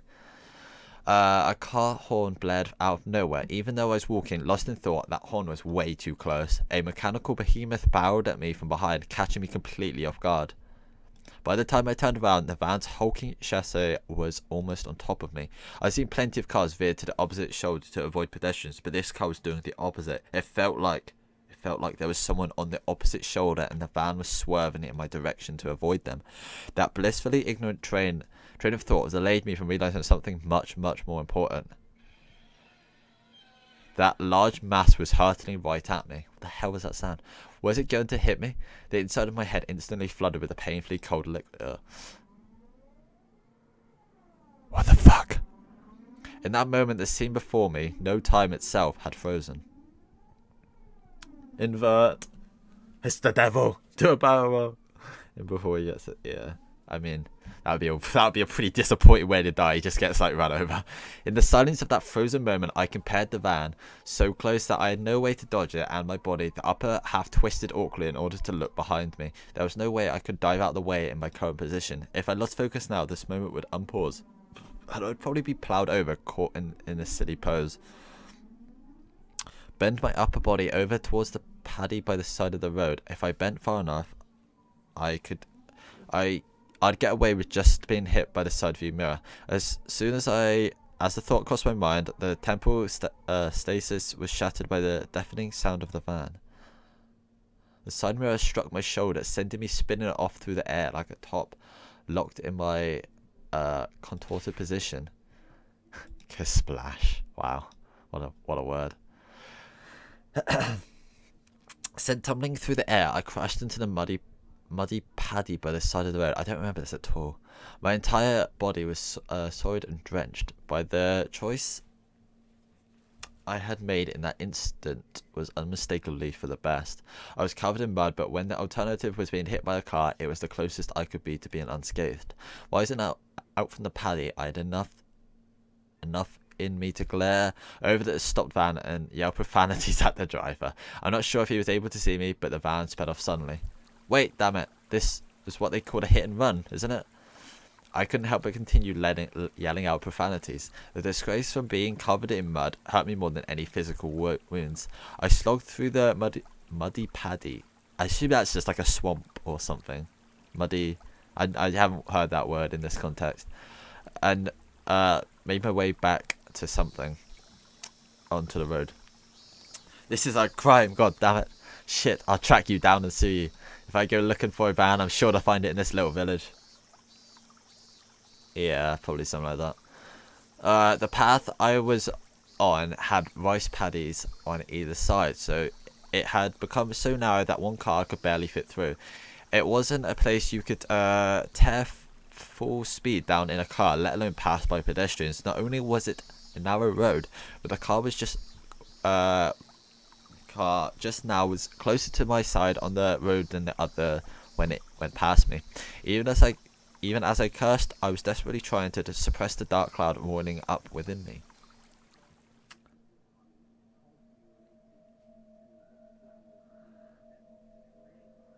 I said that at least twice in Portuguese. Amazing. This wasn't just a hit and run. That car just now was trying to run me over, wasn't it? We did a bloody poor job at it. Thinking back, I did feel like there'd been a car creeping up on me slowly for a while. That's right, as soon as I'd parted ways with that person taking a walk, I had that feeling the whole time. If it hadn't wanted to pass me, then it had no shortage of chances. Normally, it would have felt suspicious and I'd turn around sooner. But I was lost in thought and now was kicking myself and not realizing it was there sooner. And then, when the path became narrow and there was no one else in sight, he floored it. If I had hesitated for even a moment, the result would have been no laughing matter. As the adrenaline rush from nearly being run over subsided, and the realization of just how terrifying the preceding events were sunk in.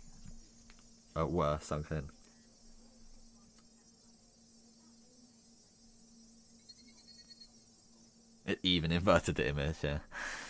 It was serious shit. There was no doubt about it, that phone was intentionally trying to hit me. A cold viscous sweat seeped from my scalp and slid down my back before dribbling off. He said that line like 5 times now. I struggled to avoid falling into a panic. There was still the possibility that this was really just an accident. Calm down, Keiichi. He's like, please, let everything just be an accident. But also don't be so naive, Keiichi. Being that lax will get you killed next time. You need to always be on your toes.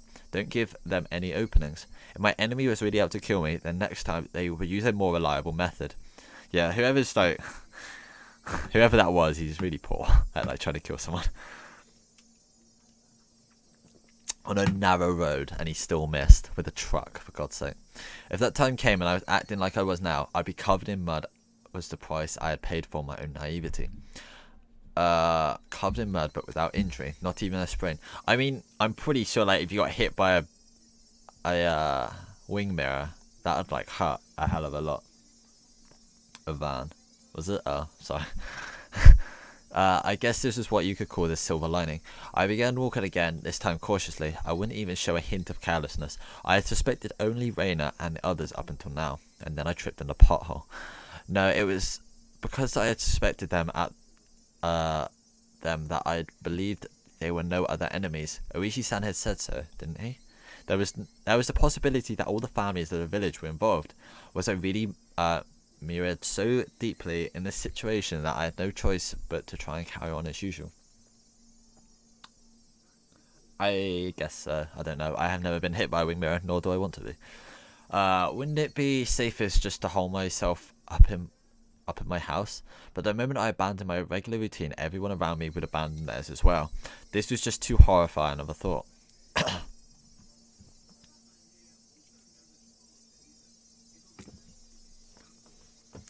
I recalled the tales Oishi-san told me of when Hinamizawa was still called Onikakushi. A frightening tale of an entire village of demons hunting their prey, surrounding them and eating them alive. One must not interfere with the demons. One must pretend not to see it. The enemy were numerous, all the village families. The villagers, with their unwavering faith in the curse, would do nothing to help me. The strong sudden flash of sunshine made me slightly dizzy. I had no idea what was going on anymore. When I suspected it was a work of man, I would catch a glimpse of Oyashiro-sama's curse. And when I suspected it was Oyashiro-sama's curse, someone would poke their head out. What was coincidence? What was intentional? Who was my enemy? Who was just a bystander? No, what I really truly wanted to know was how did I end up with the proverbial bullseye painted on my back? Eventually, an answer in a form I could understand would appear. I don't care when that will happen, because until then, I cannot die. That alone fueled my resolve to fight and will keep me alive. Hi, Papan.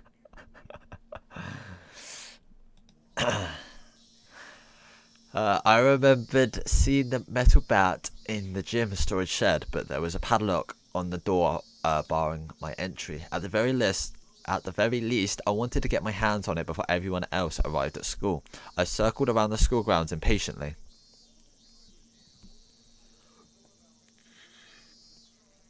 But all I could find were things like pieces of lumber, nothing that I could bring into the classroom easily. Then I had an epiphany. I should search inside the classroom. If it was something in the classroom to begin with, then there wouldn't be a problem. You think they kept like a baseball bat in their games closet? The very least. Is that what I said? I'm sorry. I'm sorry if I mess up one word. Or like all of them. I could tell that everyone's indoor shoes were still in their lockers. Good thing I came early. Nobody else was here yet. Apart from Rika, who was hiding under the desk. Or like Satoko, preparing her traps for the morning. I wondered what could I find in the classroom. I didn't think I could... God damn, I keep right-clicking. I didn't think I could find an especially effective weapon like a bat. But it couldn't be helped at this point. Till the gym storage shed was open, I needed to find a substitute. A lingering hint of naivety whispered that there was no way I'd be attacked at school, but such soft ideas would no longer protect me. Thanks for like reading the rules. I'm glad.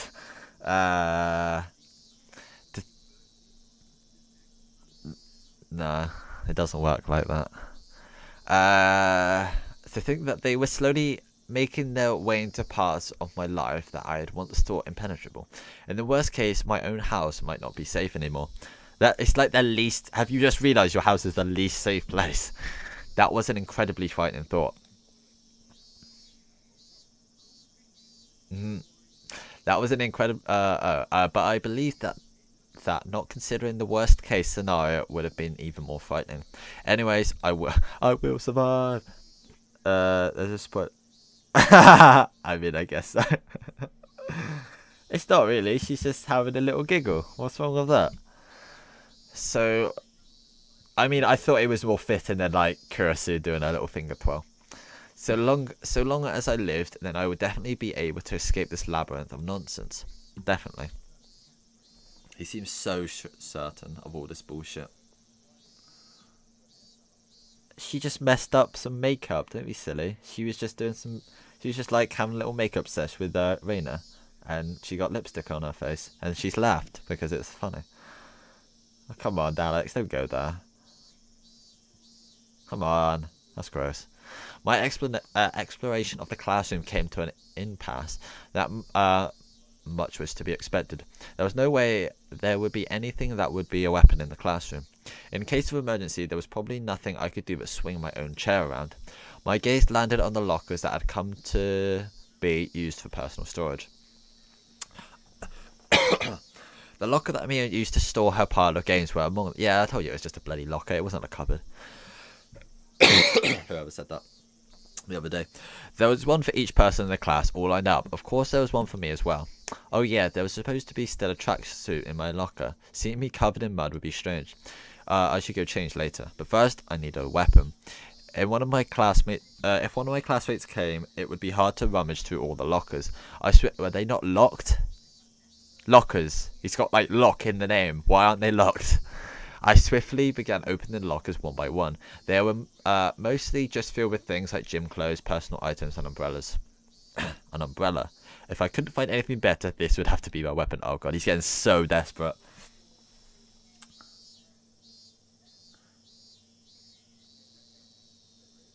Because it was funny when Leon did it. It's not funny when you do it. Keep your arrogance to yourself. You can't vote with me. Shut the fuck up. Yeah, I know. I wrote that after you pissed me off one day. You and Doey pissed me off. So I just put that there so you didn't. You're like, I'm not breaking the rules. I'm not being a villain. So I just added that rule just for you, mate. I was about to give up on finding anything decent when I opened a locker that held exactly what I wanted. It was, without a doubt, a metal bat. It was well worn and pretty beaten up, but there was no doubt it was usable. I don't know. So at some point, I love you too. This is a lovers quarrel. In that locker that reeked of mold, there's also that also hung a baseball uniform. It was probably the locker of a student in a Pee-wee league or something like that. You want to guess who it was? If that was the case, then he'd probably ask for it back. I don't play CS:GO. Yeah, I think it is. At that time, I could hear the voices of the children scuffling their way noisily and from the hallway. Amongst them, I could make out Rika-chan and Satoko. Oh shit, they're already here. Kill the lollies! Good morning.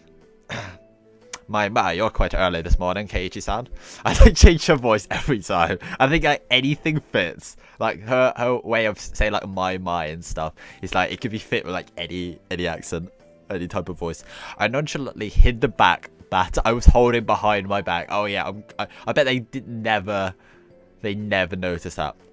What's with your outfit? You're covered in mud. Oh, you idiot! You didn't even change it. Yeah, I had a little incident. I was almost killed on the way to school. I'm going to change now, so cut me some slack. With that said, I began taking off my clothes. Satoko began to blush just like I expected her to. Oh god, he's taking off her clothes in front of two lollies. Changing in front of a lady? Have you not have no tact at all? I would think that a lady staring at someone who was changing would be the one lacking in tact. There's no changing room for the boys, so just deal with it. Please. As Satoko feigned disgust, she went into the hall still blushing. Conversely, Rika-chan continued to stare at me. God damn it, Rika. Prepare to change. If Rika-chan is a lady as well, then I don't think it would be appropriate for you to be watching. I'm not a lady, so it's fine. Trap confirmed! She deliberately pouted and looked at me with upturned eyes. Then starting now, you're a lady. If I'm a lady, then I suppose I must. Rika-chan, appearing to be satisfied with being considered a lady, made her way to join Satoko in the hallway. Why didn't he go out in the hallway? Just as I breathed a sigh of relief, Rika-chan stopped suddenly and turned back towards me. You're the first to die. Are you going to start playing baseball? It seems that Rika-chan hadn't noticed the bat. Yeah, just, you know, I was feeling a bit out of shape. Something from Show Bitch, to be honest.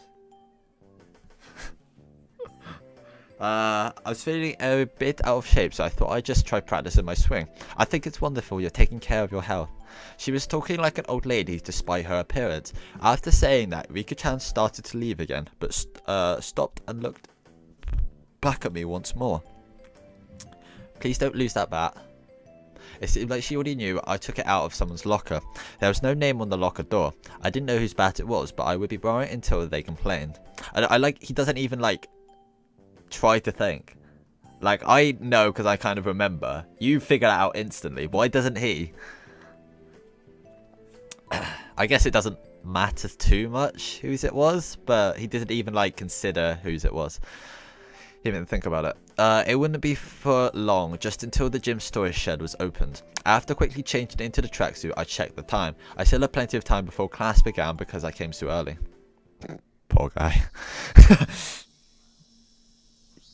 Yeah. The Commodore nominate.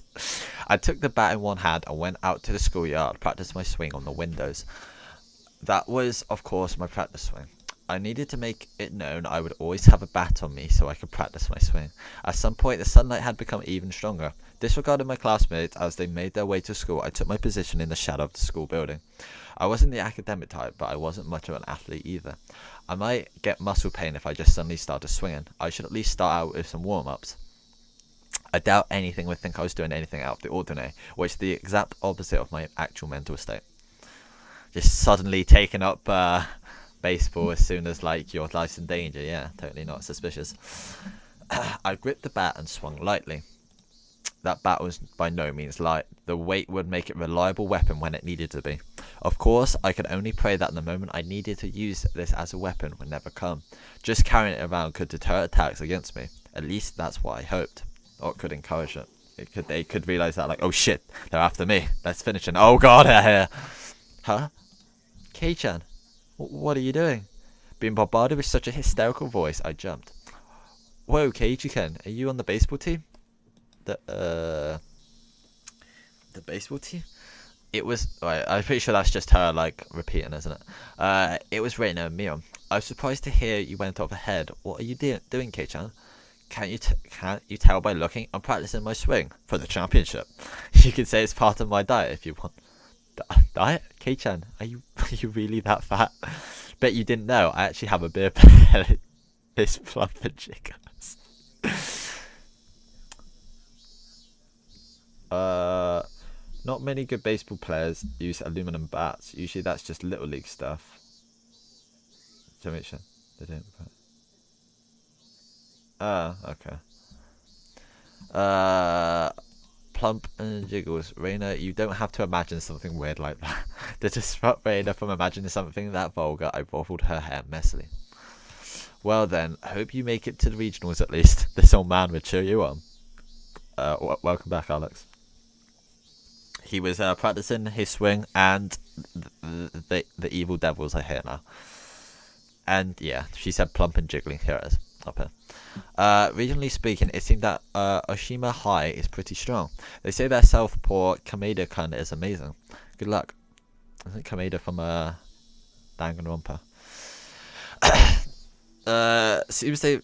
Oh yeah, I forgot. I was going to like play Higurashi and I'm like, oh well, it's too much reading.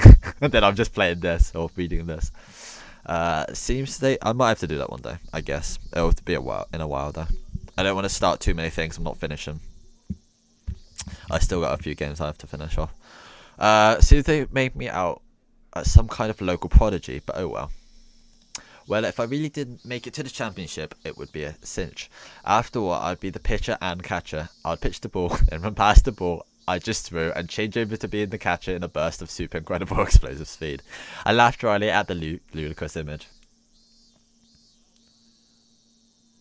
Yeah, we don't have baseball over here. We have rounders, which is just baseball with a slightly bigger ball. It's exactly the same, I'm pretty sure, but girls tend to play it instead of guys. Coming back to my senses, I smashed the bat against the ground. Damn it! Why am I laughing at? What am I laughing at? I pounded the ground over and over. That's not how you play baseball, Keiji. With each impact, the reverberation traveling through the bat stung my hands. If they make me smile like this, I'll Don't allow anyone close to me. Don't trust anyone, no matter how many times I tell myself that. If they made me smile like that, I already knew quite well that there were demons dwelling in my smiling friends.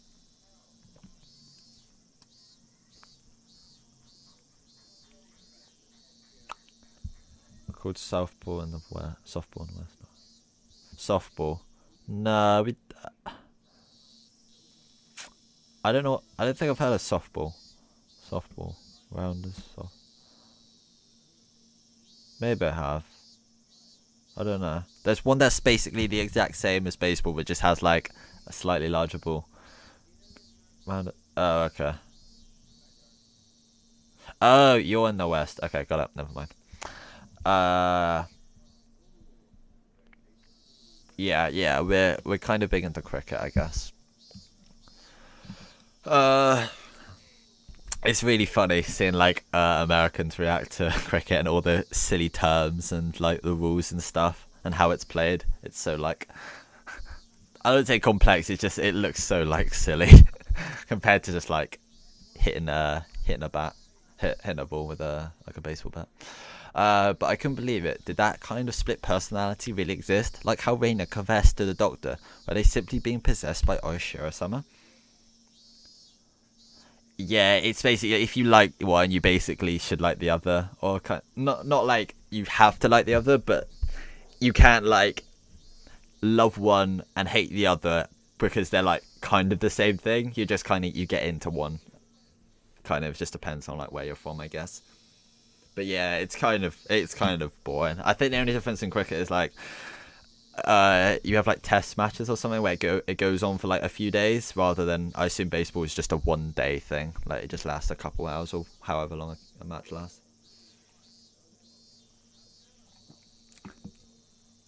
It's all just hitting a ball with a piece of wood, isn't it? Really. Oishiro-sama's Sama really exists, and was it possessing everyone to try and kill me? Yeah, that would be wonderful. If only everyone were actually my friends all along and everything was just Oishiro-sama's fault. You damned fool, Keiji Maribara. Come on now. I yelled out. It's so annoying when he like talks in the third person because I'm like, wait, who's talking to him? But it's just him. I yelled out, drawing out all the power from the pit of my stomach and raised the bat violently into the air. Stop being so soft. As I screamed out with all my might, I beat the metal bat into the ground over and over. With every impact, my weakness was being beaten down.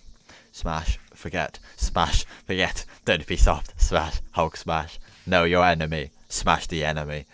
Like hell, I'd let them kill me. My shoulders heaving up and down from my ragged breathing, I heard the first bell ring just as I calmed down. Why does he just yell? Why doesn't he just like chill? Chill, dude, chill. Place to place. Didn't I tell you he's kind of losing it? Yeah. Like he's in such a messed up situation. He doesn't really know what to believe. I gasped with a sudden realization. That was the final bell. As I felt all the tension drained from me, I let out a deep breath. My mind was in a muddled state for much of the entire day. I didn't feel like I was awake, but it didn't feel like I was asleep either. I couldn't say it felt especially comfortable, but I felt a kind of relief when the sanctity of the school part of my daily life had yet to be violated. MC mental. How long would I have to keep on living like this? I could only grit my teeth and bear with it as this living hell slowly gnawed away at me.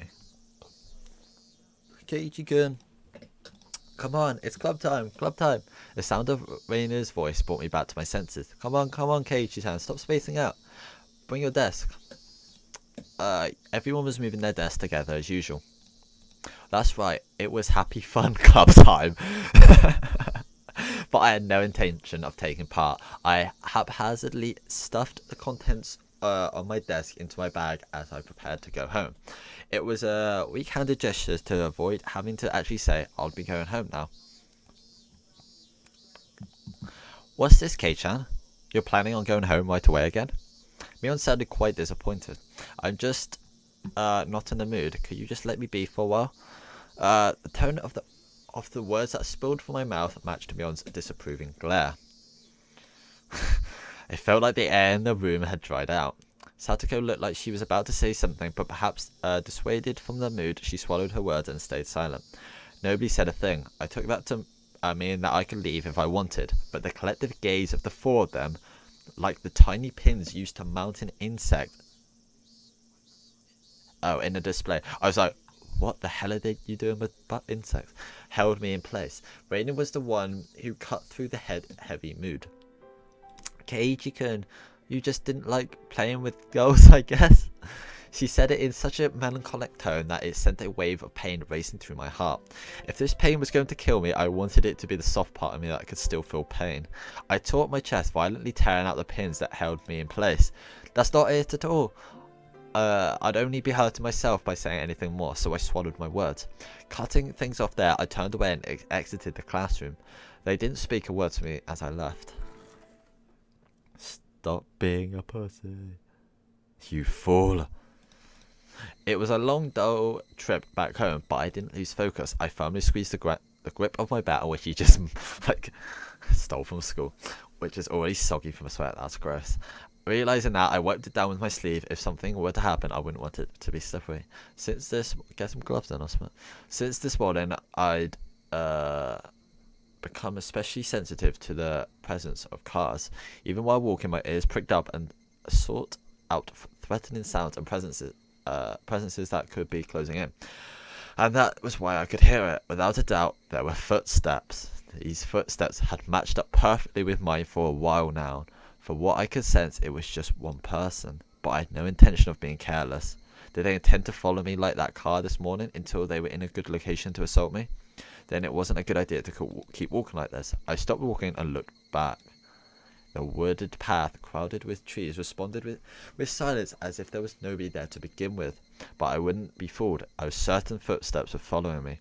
Just as I stopped, the footsteps stopped as well, meaning the person following me wanted to keep their distance. That was, without question, proof that I was their target. I held my breath, waiting for that presence to panic and start moving again. The trees rustled with the sound of the wind. The Higurashi also joined in the dissonant chorus, trying to throw my focus into disarray. Had 5 minutes passed, or had I been like this for a whole 30 minutes? It was so hard to breathe that I might have been suffocated. It seemed like I would be the first one to panic. Without a doubt, he was lurking in the shade of that tree with bated breath. Then I'd make the first move. I fixed a grip on the bat. I raised it up to my shoulder to be ready to swing it at any time. Hey, I know you're there. With all my might, I screamed at whoever was hiding in the shade of the trees. But the presence in the shade didn't budge. Until the moment I found them, they had no intention of revealing themselves. I know already. I know you're there. I screamed out angrily at them, but even still, they didn't move at all. Then I'd... oh god. Then I'd go over there myself. With all due vigilance, I approached step by step. Stepping into the tree's shadow, I saw a human figure there. That figure was curled up like a small animal. Reina! When she realized I had found her, her expression softened. She seemed apologetic, but wasn't going to speak a word.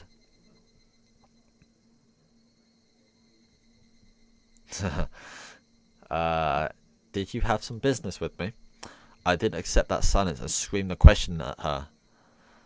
Not really, it's just, Reina was in a panic with tears welling up in her eyes. Oh, but it was so obvious that she had been following me. What about the club? Since you're not, I'm not. That shouldn't matter. Don't mind me and just play. But I'm worried about you. Thinking about how I'd been acting up until now, it wasn't hard to imagine that my behaviour could have been perceived as strange. So Reina was concerned. At a quick glance, that's how it would seem. So she's like hiding in the bushes for like half an hour. What? But I wasn't going to let my guard down that easily. Even if that was really the case, she still wouldn't have to do something like try to tell me. She should have called out to me when I was leaving and gone outright with me. But Reina didn't do that. So she kept the distance from me and matched my walking speed. On top of that, she matched the sound of her footsteps and deviously tried to hide her presence from me. Then, after she realized I noticed she was there, she held her breath and she tried hiding from me. She wore a timid expression that would force one to take pity on her, but without a doubt, she was tailing me. Stop following me. Ha ha. She still glaring at Reina, I continued walking onwards. After I walked for a bit, she ignored my command and began walking again. So I yelled at her once more. I told you not to follow me. But my house is in the same direction. Then walk ahead of me. I'll start walking once I can't see you anymore. I moved out of the way and waved my bat violently to urge her forward. Oh shit. I'd like to go home together with you. Making a pitiful expression, she meekly squeaked out the words in a voice that she knew would cut into my heart. That agitated me to no end. I knew it was a lie. It was a lie. Haha. He's Negan? What? I don't know who that is. Or what that is. He's being too harsh. He's going insane. If you wanted to get home together, then you should have called out to me. Now you're just blurting out random lies. I'm sorry. I'm sorry.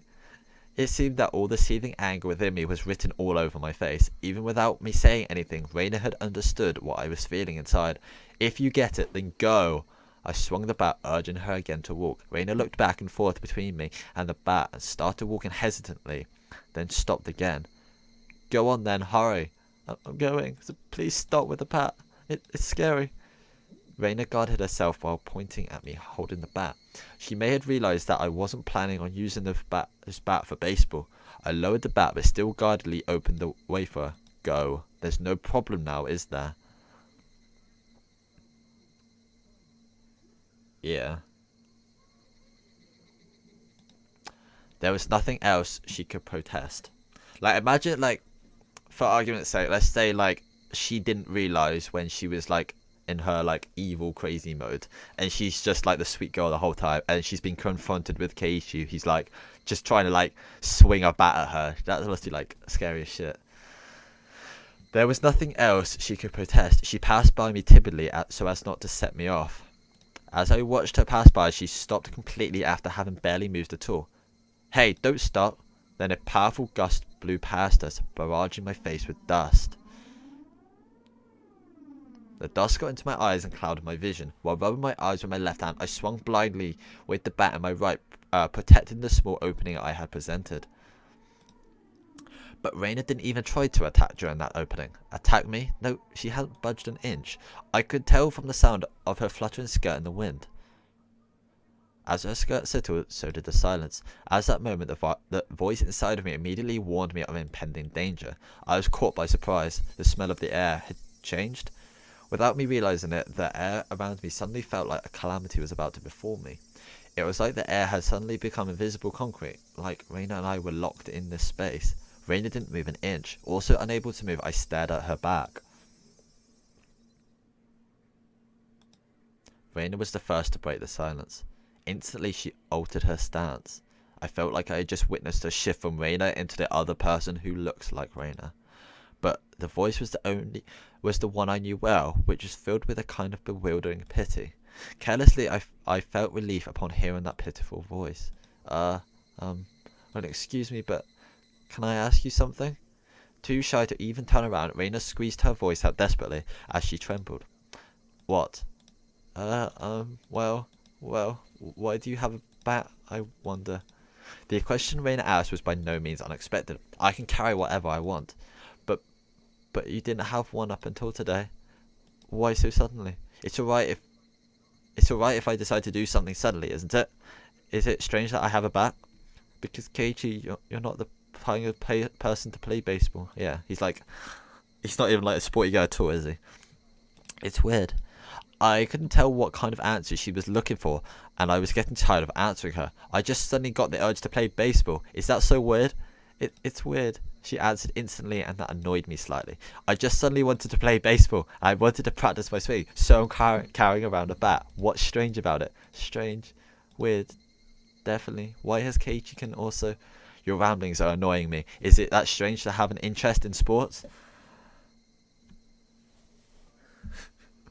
I tried to sound a bit more threatening to end our conversation. Until my suspicions about Reina were cleared, I had no obligation to answer her questions. I'm sorry. Don't get so angry. Reina still didn't turn around and spat out words of apology one after the next. Just one last thing. Tell me one last thing. I don't feel like talking anymore. Hurry up and go. I yelled loudly at her, causing her to flinch like she had been struck. Seeing her in such a pathetic state caused my heart to ache sorely. But even though she was afraid, she stubbornly kept herself from moving. Before I was able to threaten her again, Reina asked her final question. Why is that bat the same too? What did she mean by the bat was the same? I had no idea what she was talking about. Oh boy. What are you saying? I mean, why is even the bat the same? I don't understand what you mean at all. Say it clearly. Even still, Reina didn't turn around. After inhaling deeply, she screamed, I mean, why is even the bat the same as Satoshi-kun's? Satoshi being... She's finally figured it out. Being her. Upon hearing that name out of the blue, I became dumbfounded for a brief moment. By Satoshi, did she mean the student who transferred out last year? No, the other Satoshi that's transferred out last year, who has a locker in your classroom. Idiot. No, that couldn't be. Reina had tried to cover it up by saying he transferred, but Urishi-san told me quite clearly that he went missing. He was the student who sat on my seat up until last year. He was believed to have been demoned away by Oishiro-sama's curse. Yeah, the other Satoshi. The other Anna. I didn't know the details about his disappearance. The aunt he lived with was killed the night of the Onikakushi by a drug addict. And not long after that, he suddenly vanished and was now missing. That Satoshi and I were... What? My gaze fell to the bat in my hand. Could it be Satoshi Hoju? It was a bit difficult to see, but that was what was written on the white tape at the end of the bat. Jesus Christ, he's so thick. That's ridiculous. I see, so this was Satoshi's bat. Well done! Oh, this was Satoshi's bat. Since nobody was using it, I borrowed it. That's not a problem, is it? No, that's not it. The way Reina said it made it seem like this bat was something that should never be touched. Why did you type BG? The way Reina did I say that made it seem like this bat was something that should never be touched? Like it was some sort of offering at a shrine, or a memento of the deceased.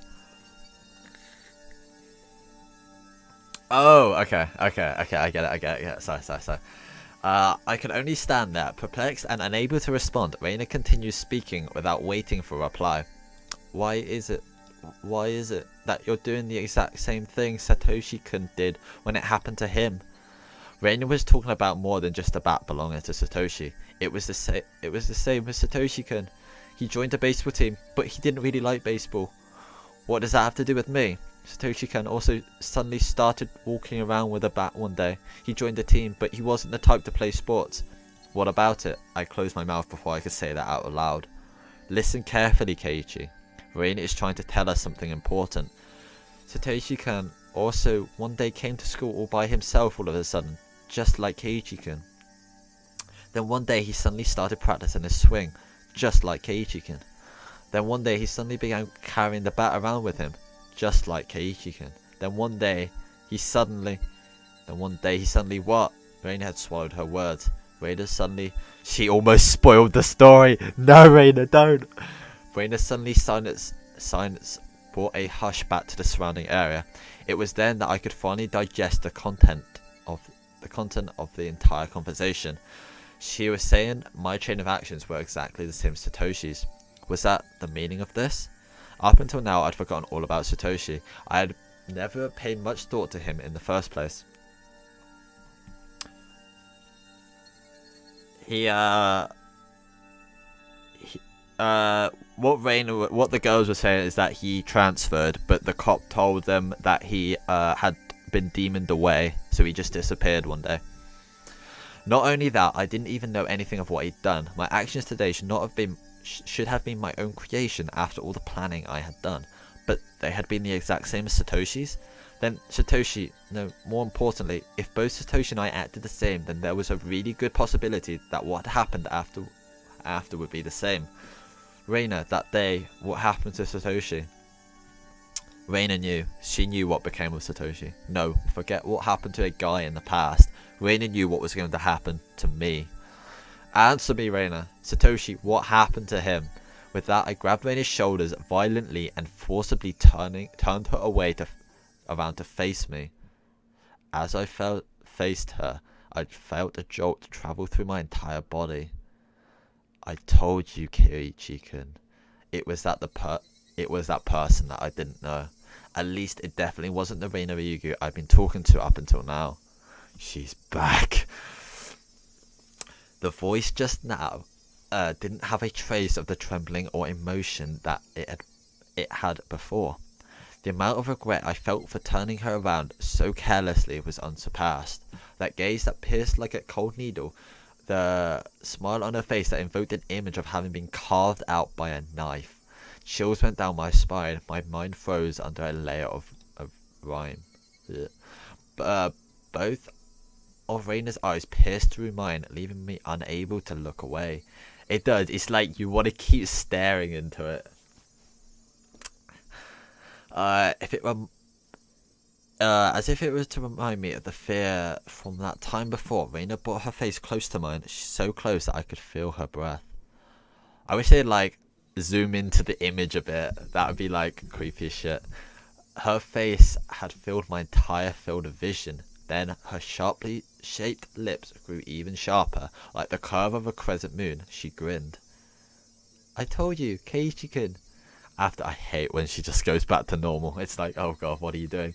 After a short pause, Reina repeated the same words again. Satoshi-kun, you see, transferred out. Transferred meaning what? What Reina meant must have been some new definition of transfer that I'd previously not been aware of. My throat and lips dried up. I couldn't even acknowledge what I had just heard. All I could do was swallow down my own saliva. It would seem that Reina saw that as a nod. She pulled her gaze back and spryly, never seen that word before, stepped back 2 or 3 places. As she did, my legs gave out and I fell to my knees pathetically. Reina and me on my knees underneath her emotionless smile. That had to be a very odd sight indeed. Seeing me in that pathetic state, she neither scoffed at me nor held out her hand. Jesus Christ. But I could neither stand nor escape with her gaze shooting through my eyes. There was undoubtedly a metal bat in my hand, but right now it was useless to me. I was like a fly caught in her web. Heavy sweat beaded all over my body once again. We should have like a sweat counter or something. Every time he mentions his back sweating. I could feel it dripping from my skin. But you won't, will you, Keiichi-kun? Reina finally released me from that cage of time after what felt like an eternity, but her question was missing something important and was incredibly vague. Once again, I swallowed hard, urging her on. Do what? What did she not want me to do? Sweat counter 1. Dude, that's like the 6th or 7th. Oh god. What did she not want to do? Transfer. Oh god. Is this the last chapter?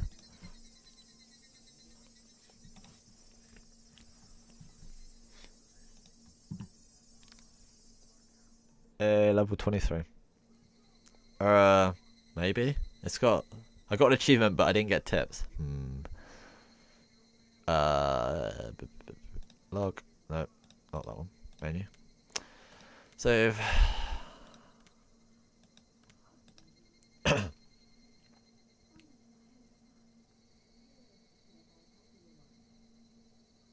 He just disappeared.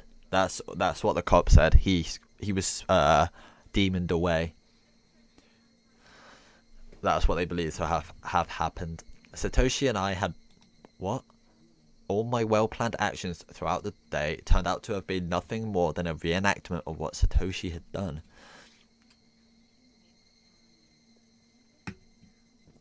Satoshi had he really been in the same situation as I was now? The friends he had gotten along with had changed suddenly, and for no reason, at least none that I had noticed, planned to kill him. Wait, When did Satoshi transfer? Was that the year before? Because Reina said she's only been there a year. So how could she like kind of know what he was like in terms of like he wouldn't be into baseball or whatever?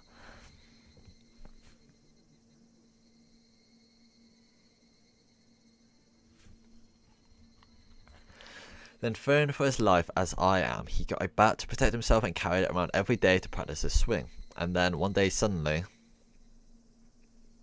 he transferred.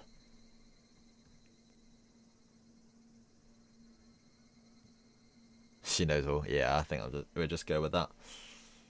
My blood went cold, causing a prickling sensation to course through my veins. Starting near my heart, it radiated outwards from the top of my head to the soles of my feet, chilling every part of me without recourse. What did she mean by transfer? What did she mean by transfer? Why did he repeat that? Was Satoshi still at wherever he transferred to? Why does he trust her? That's called a heart attack.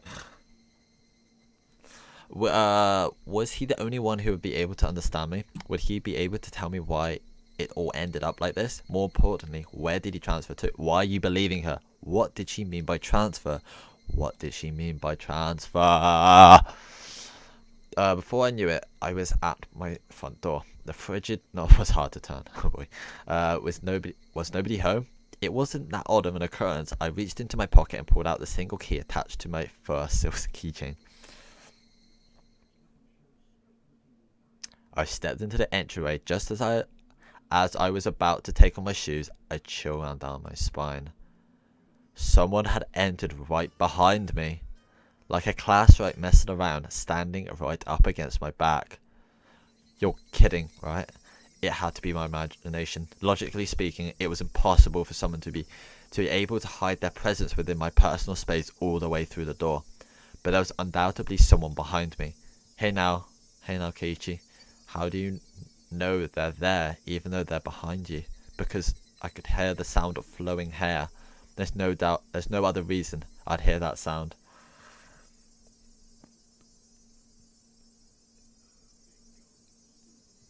Maybe? I'm not sure, but we're not sure.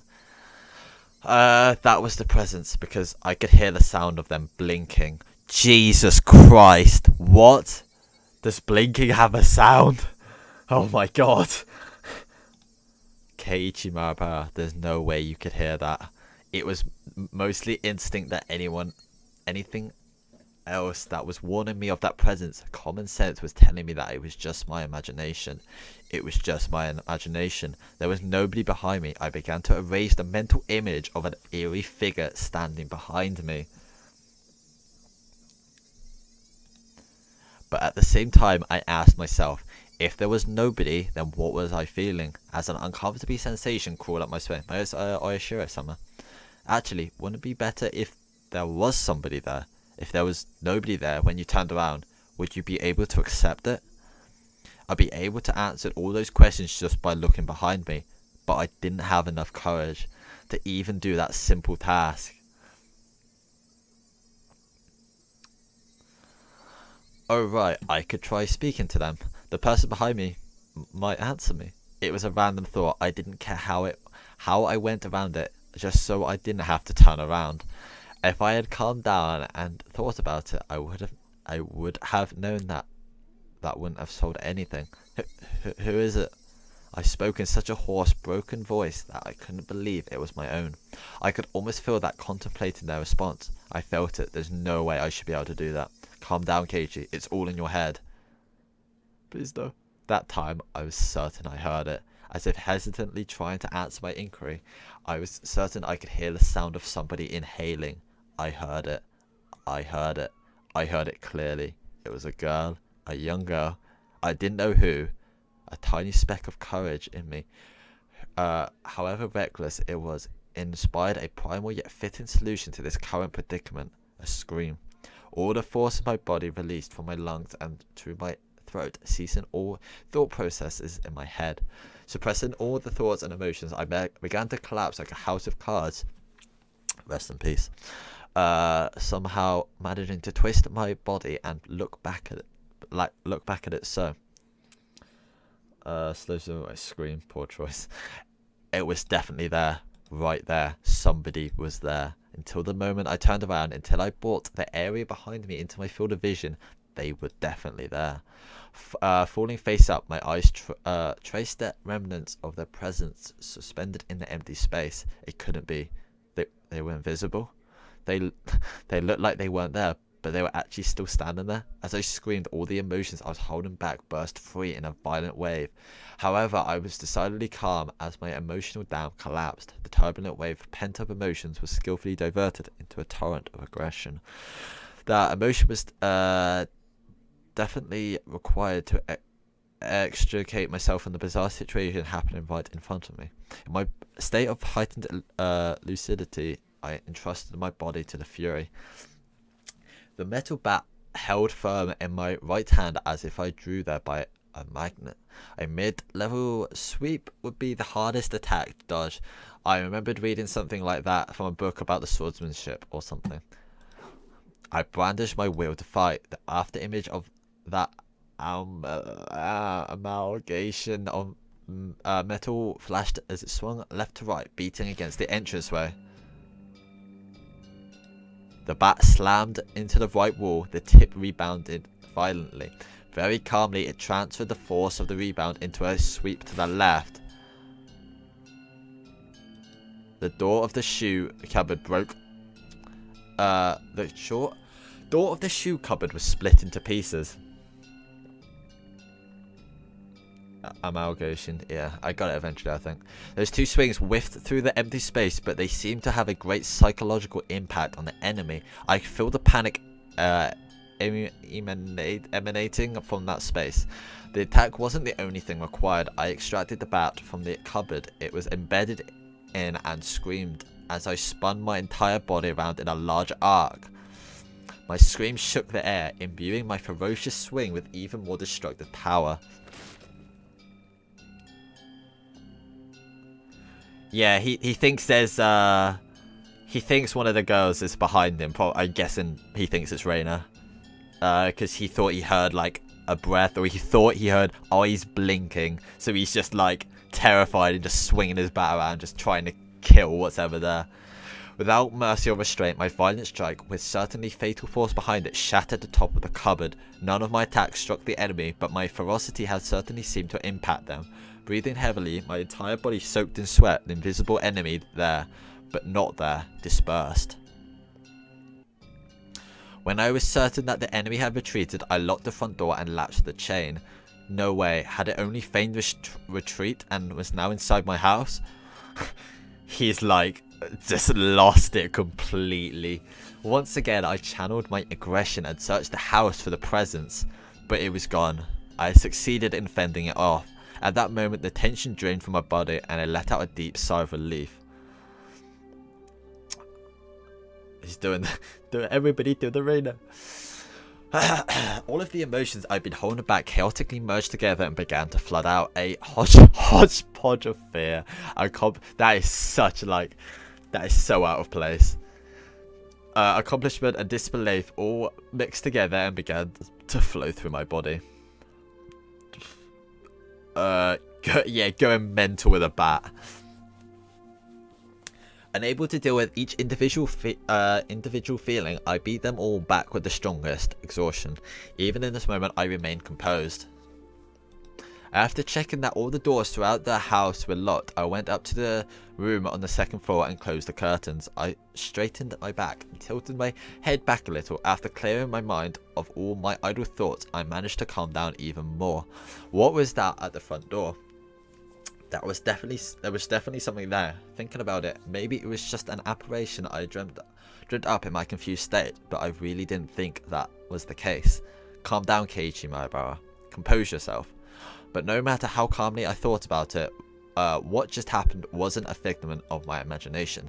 It was obviously a supernatural phenomenon, and without a doubt, something was behind me. It wasn't some sort of illusion I saw amidst my confusion and disorientation.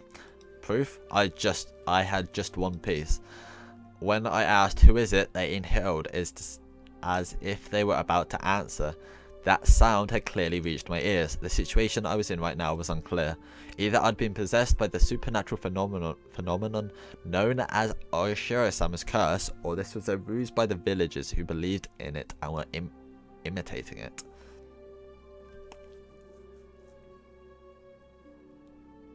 What do you mean should have shown that? What, should have shown the glass smashing? They did. Or was that not what you meant? Either way, their motives were unclear. The roundabout way it had been done was still a mystery. If it was perpetrated by humans, that would mean admitting that it was Reina and the rest of them doing it, but it would be solvable.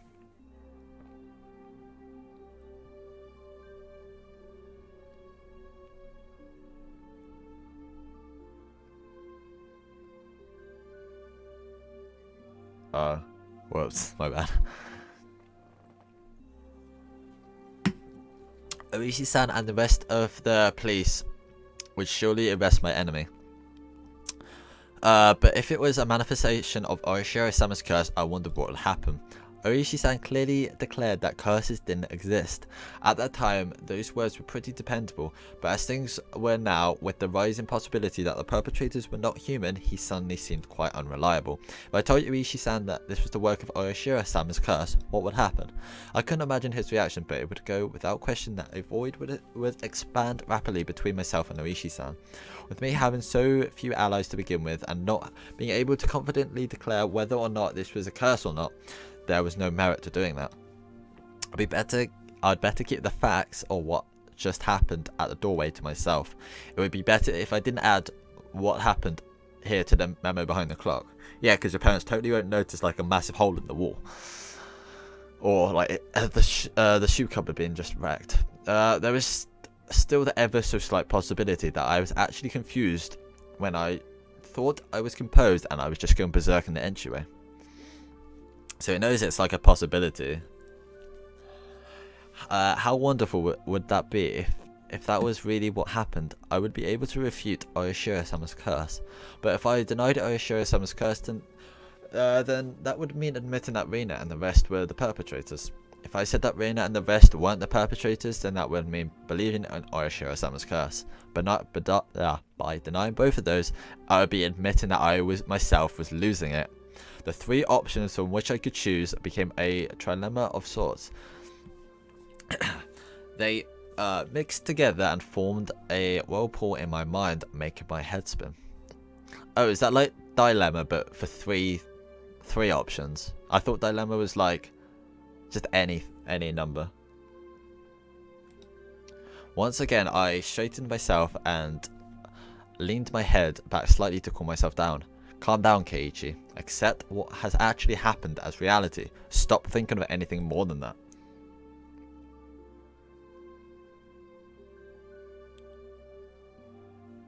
But I couldn't help but think of it. What? No, I didn't say that, Dada. What are you on about? How wonderful it would be if it turned out I was delirious and everything up until mine was a figment of my imagination. Why would that be wonderful? Oishiro-sama's curse wouldn't exist, and I would still be the bestest buddies with Reina and the rest. I would have to be crazy. That was the first time in my life I ever wished for such a thing. Huh. Oh dear.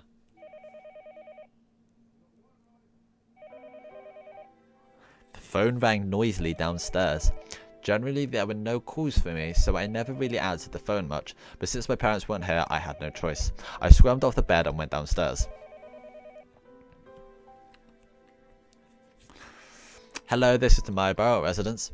Keiichi, this is Mom. I intuitively had a bad feeling about this. It was because I thought she was going to ask me to go out and buy some things, so I took the initiative. What? I don't mind having instant noodles for dinner. There's still a lot of them. The other day, we went out as a family and bought a whole case of cup noodles. What a guy. I wanted to get a bunch of different kinds, actually, but they refused since the individual packs were expensive. So instead, I got a whole case of the mega-sized pork bone and ginger flavoured ones I liked. But my parents didn't like the strong flavours and didn't touch any of them, so the cupboards were still full of them. So you see, there really isn't a need to go shopping, right? Keiichi, I'm not asking you to go shopping, Both Mommy and Daddy have to go to Tokyo right now because of work. Huh? Right now? This was really abrupt. No, we're already here. We left this afternoon. Sorry for telling you. Or not telling you. It's quite a distance to Tokyo from Hinamizawa. Running at full speed down the highway would still take 6 hours. Dad had a license, but since he doesn't like the highway, they likely took the train. It would have taken longer. What? Unless, I guess it went around the outside or something. I'm thinking you might understand since you heard us speaking last night, but it has to do with Daddy's contract. Right now, things aren't going so smoothly. So now that she mentioned it, I did remember that they talked about that time about how his job prospects weren't going so good. So he's really all alone now in the house.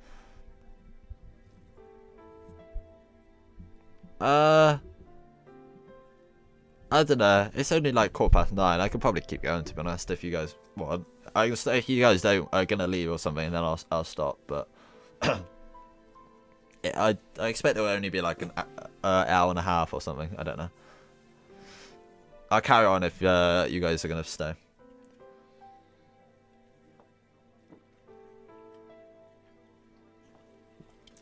Alright. I doubt it would be like ridiculously long. I heard it was long, but not like. It's probably not. I mean, I've heard like it's about 10 hours, I guess, like altogether, and I'm pretty sure I've got done past that. So I doubt it's like ridiculously long. Hopefully. Daddy's really sensitive about things like this, so if we leave things as they are, it will affect his work. Part of my father's particularly fragile artistic personality, his emotions changed as easily as the full sky. You could also just say he couldn't take criticism, but something like that could be done over the phone. Unless this is the last chapter. Anyway, like I don't know if you've had tips every single chapter. That's the thing. I can't remember. Keiichi, this is your father's job, so can you support him a bit, please? Anyway, it's just faster to talk about it in person, so there won't be any misunderstandings. As their son, there was nothing more I could say once they started talking about work. So we'll be back tomorrow night. Keiichi, will you be fine on your own? Also, congratulations on level 17, Alex, if I didn't say that. So we'll be back tomorrow night, Keiichi. Will you be fine on your own? It's not like I'll die or anything. Keiichi, you shouldn't speak so lightly of dying after you said about dying literally the night before. If there's something troubling you, just talk to us. I believe Mummy will be able to help out. It's really off-putting that she's speaking in the third person and saying Mummy. He's like, what, like 15 or 16 or something.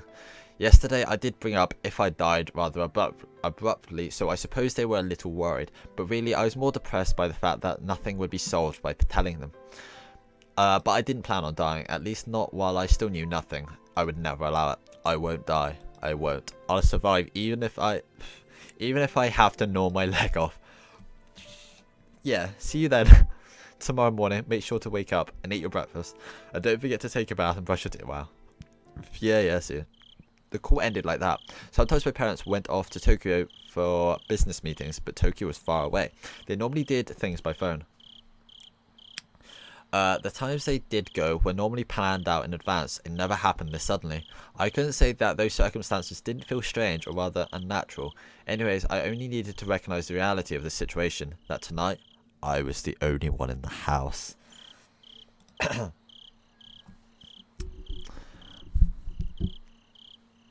That when my parents came back from work, I'd be gone, missing, vanished. Looking back on the series of events of the previous 5 years involving Oshiro-sama's curse, it wouldn't seem that strange at all. Come to think of it, it was getting pretty late, so they're trying to escape Oshiro-sama's curse, maybe, by leaving the town or the village. I'm pretty sure that must have something to do with it, like, unless it's just to show that he's on his own, maybe. I'm not sure. I didn't think it was good that the only light on in the whole house was from my room on the second floor. It was the same as broadcasting to the enemy that my parents were gone and this was their chance. First, I ran to the living room, flicked on the lights, and turned the TV on to a reassuring volume. Next was the study. I similarly turned it on the lights and some music. With this, from the outside, it would look like my parents were here. Once again, I went through the house, checking to see if there was anything left unlocked. When I saw the veranda and the laundry still hanging out there, I went pale. That would have made it too obvious I needed to take it down. Piss off! Why does it do it every time I stream? Have some mercy on the bills, you madman. I snatched down the laundry haphazardly and erased all traces that my mother wasn't there. I guess so. I try to find the logic in that, but yeah, it makes sense. It should be fine now. The garage. They hadn't gone all the way to Tokyo by car, but they had gone up to Okinomiya Station instead. The garage was empty, wide open, and in plain sight. Yeah, this was not good. I panicked and rushed out the back to close the normally open garage. It should be fine now. I needed to get the paper. Mum always got the paper, so since they were in the afternoon, the evening paper was still out there.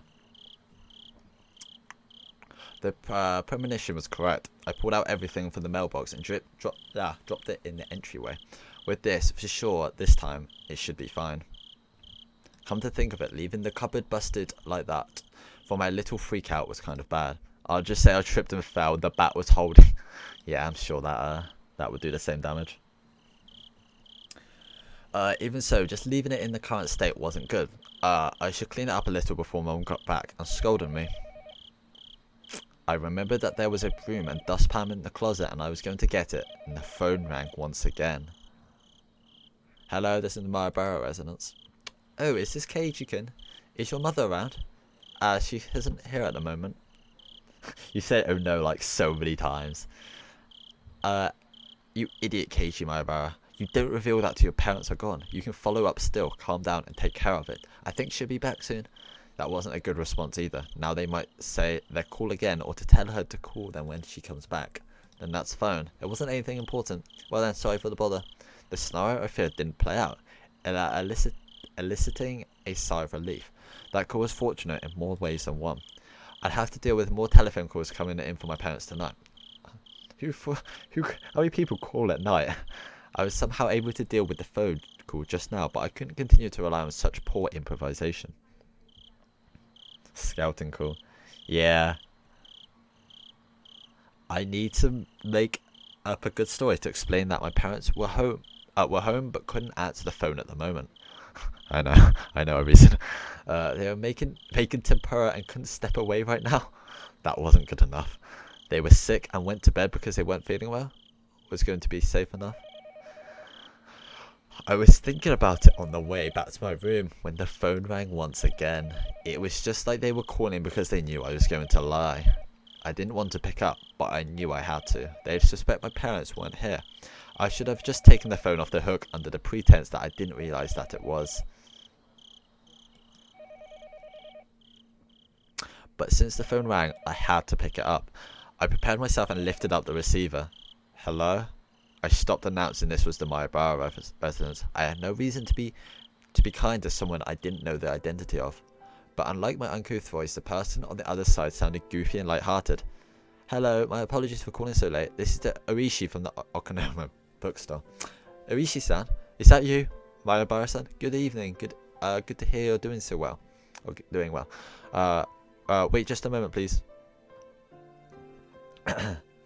I grabbed the portable handset and rushed up to my room with it. It was the same no matter where I was since there was no one else home, but I just wanted to be in a spot. Just felt a bit safer when speaking on the phone with Orishi-san. Sorry for the wait. How are things? Any changes since then? Since then? When was then exactly? There was something about the brazen way he talked about that rubbed me off the wrong way. Yeah, maybe. Let's get the CG up. Wait, I can't really do this with reading it as well. Let me try. Wait, it won't work, will it? Where is it? There it is. I'd like. There we go. Let's put it there. Damn it! I knew that wouldn't work. The last time I spoke with Rishi-san was 2 days ago. The day I stayed home from school, I met Rishi-san on the way back from the hospital, and we headed into town for lunch and had a talk. Then after that, Reina and Mion came to check up on me. Whenever I spoke with Rishi-san, they always knew about it. It was like that since the first time I met him. Today's phone call may well be found out by them as well today. Hello? Can you hear me, Mayobara-san? Huh? Sorry, what did you say? I asked if anything's changed since last time. There wasn't an answer, so I got a bit worried. Not really. The words stopped in my throat. There was a ton of stuff that happened. All of it was baffling. All of it baffling. What should I talk about? I didn't understand any of it, but I shouldn't try asking. If I didn't ask now, I may never have another chance. This night, when my parents weren't home, I had no guarantees I would make it through the night safely after all. Well, Urishi-san, it seems that someone is after me. Really? It could all just be a coincidence, but that day I missed school when I was sick, the two of them came to check up on me. Which two? Reina and Mion. They started asking me about how I had lunch with you. What next? They left me some mochi when they came visit, but there was a needle inside.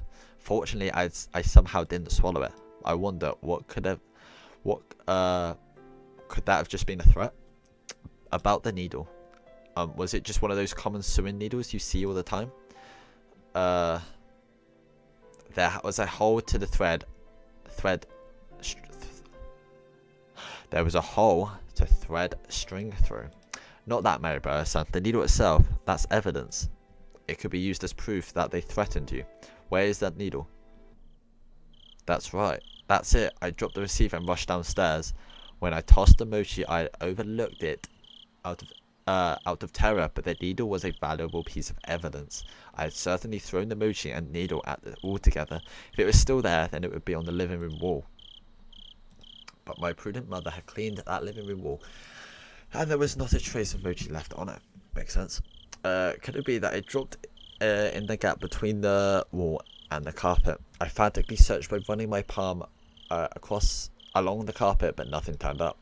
I tried moving it around the sofa and desk, pulling up the carpet, then flapping it around, but I couldn't find the needle. Did my mum clean up everything without noticing it? It was just 2 days ago. I didn't know what day they collected the burnable trash, but it still may be in the trash bin in the kitchen. Oh god. Just to find a pin, it's like a needle in a haystack, like almost literally.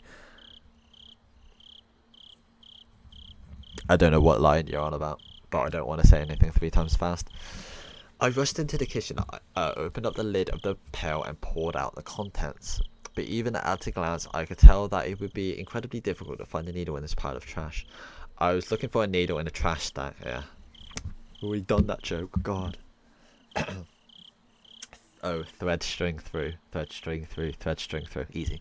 I know, I'll try running my hand through it. It was a bit gross, but I was looking for a needle.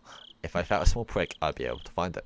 It was a pretty tactless method, but it was the quickest. I held my breath and started striking the pile of trash with my hand, full through about. There was nothing more disgusting than this, but it was I was not the time to be concerned about such details. I continued on for a while, but nothing turned up. Maybe Reina came and got rid of the evidence. I wanted to search more thoroughly, but I was still on my phone. I shouldn't keep Urishi-san waiting for too long. Later, when Mum got back, I'd have to ask her if there was a needle. I hastily began scribbling on the notepad affixed to the refrigerator with a magnet. Was there a needle? I scrawled the words with a red pen, and then dashed back up the stairs when I had been keeping Urishi-san waiting for far too long. Hello, how did it go? I couldn't find it. I was really overwhelmed back then, and I see. It would be great if you could find it. Keep it safe. That's right, the needle wasn't the only incident. I had to tell him about this morning with the hit and run. Oh, also, Ishi-san, that isn't all. Actually, this morning, that van was definitely aiming for me. I could say that without question due to the circumstances at that time. Did you see the license plate? I could search for it from here. Damn, I just flipped out and yelled at him back, but I didn't look at the plate. He's letting all the evidence slip through his fingers. What failures on my part with the needle and the plate number. I was so focused just protecting myself that I let some of the most important details slip out of my grasp. I punched my pillow, annoyed at how worthless I was. I'm sorry, I don't know much more than that. It was a white van. Nothing to fret about, my son. Anyone would be shaken up after being hit. I guess all of this really isn't a coincidence, is it?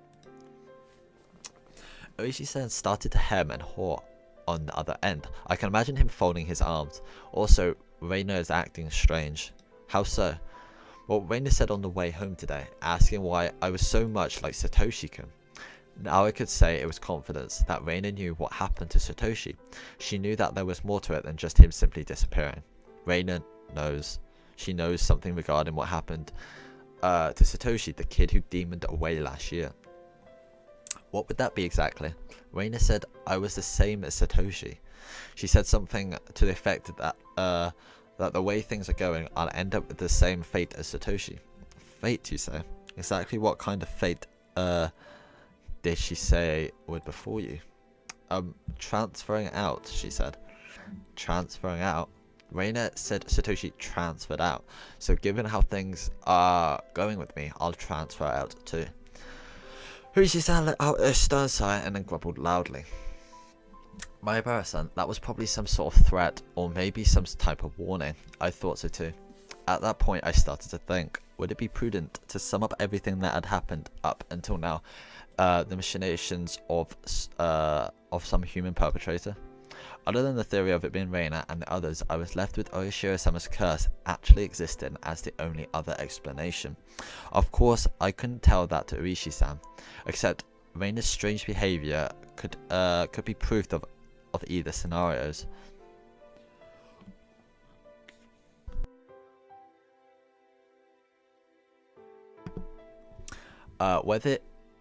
Whether it was Oishiro-sama's curse being real or everything being part of a conspiracy committed by all of the villagers, Reina was involved. Reina had to know something. Reina was suspicious. What exactly was Reina? I couldn't help but think she was somehow involved with a prior string of mysterious deaths. I seem to recall that Oishi-san had admitted that he had dug into Reina's past a little. He was probably just downplaying it when he said a little, meaning he had actually dug pretty deep, most likely. I wanted to hear about Reina. I wanted to know what happened at her previous school, among other things that was still unknown to me. If Reina was somebody I should suspect. No, not that. I wanted to know the truth. Tonight I was alone in this huge house. Even though I said I couldn't count on them, I had lost the security I felt I had just by my parents being around. It wasn't like this house was some sort of fortress or castle. If a malicious person decided to use brute force, they'd easily gain entry. There was no other residence close to the Maibara residence. No one would be able to hear anything, no matter how loud it was. I'm gonna have to take another little break in a minute if I'm gonna carry on with this. I've never felt as much resentment towards my father's artistic temperature and the fact that he had this house built in such a remote location as I did right now. Oh my god, they're here. I wondered if I would still be here by tomorrow, so I had to ask, right now, because I had no idea when the next chance would come. Oishi-san, I have something I wanted to ask about. Please don't keep anything from me. Sure, ask away. Even though he's so far away on the other end of the line, this was the most reliable he had ever felt. Yeah, I think this is the picture I showed. Yeah. I was sure that had happened. I don't remember them coming to the house like 3 or 4 times, to be honest. I thought it was only once. I wanted to ask about Reina. What about what happened at her previous school? Actually, regarding Reina's... I noticed a sound that had been going on for a while now. Since I was so focused on the call, I hadn't paid attention to it at first, but I finally realised it was the doorbell. The time was 7 o'clock. It was past the time the postman would be making a delivery and past any sensible time for a neighbour to be visited. Really? 7's not too late, unless it's like dark, but in the summer that's not too weird. I considered just acting like nobody was home, but that wouldn't be good. That would ruin all the work I put into making it look like my parents were home. I needed to answer the door. Hello, Maibara-san? Sorry, someone seems to be at the door. I'm going to go see who it is. A guest? I see. My apologies. Should we end this phone call right now? That would be a problem. No, I'll be back in a second. Do you mind if I just leave the phone on? It's fine. I don't mind. But if you rack up my phone bill, oh, you're gonna be paying for it. I dropped the handset on my bed and dashed down to the door. I needed to make up a good excuse to get them to leave. I had a hunch it was the lady who called right before Irishi-san did. Oh, you wish it was, mate. In which case, it would be one of the neighbours who's friends with my mum. I'll just say mum isn't feeling well and went to bed early. Yeah, it obviously is someone like Reina. If he's like so insistent that it's not. That would be the easiest option. It's so eerie, holy shit. It'd be hard for her to ask me to wake my mum up if she's not feeling well. The bell continued to ring at regular intervals, but if someone didn't answer after you ring the bell so much, you'd normally give up and go home, wouldn't you? Without removing the chain, I opened the door slightly and peered out at the visitor. A chill ran down my spine. I knew it. Somewhere deep inside me, I had prepared for this moment. I tried to escape by yeah, it was this part. I'm sorry for spoiling it. I really didn't realise. I tried to escape by imagining it was the easiest person to deal with, one of my mum's friends. Wait, where is it? This was the same one. Wait, did she say she was peering through the door? Wait, let me look.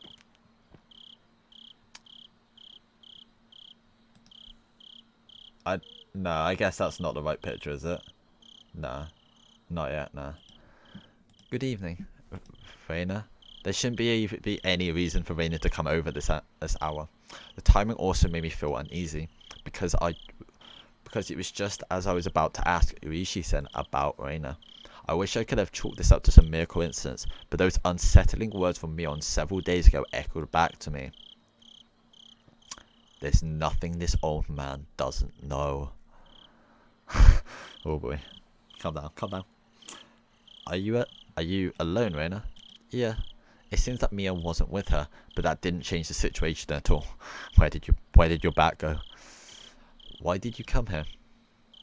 Hey Keiichi-kun, I'd like you to open the door so we can talk. Can I come inside, I wonder? He didn't go outside, he's still inside, she's outside, I think. It was true that speaking through a chained door wasn't the right way to talk to a classmate. It is this. I'm just going to show it. It's pretty much this. The first one, at least. Dun dun. Dun dun. Dun dun. Hello, I'm Reina.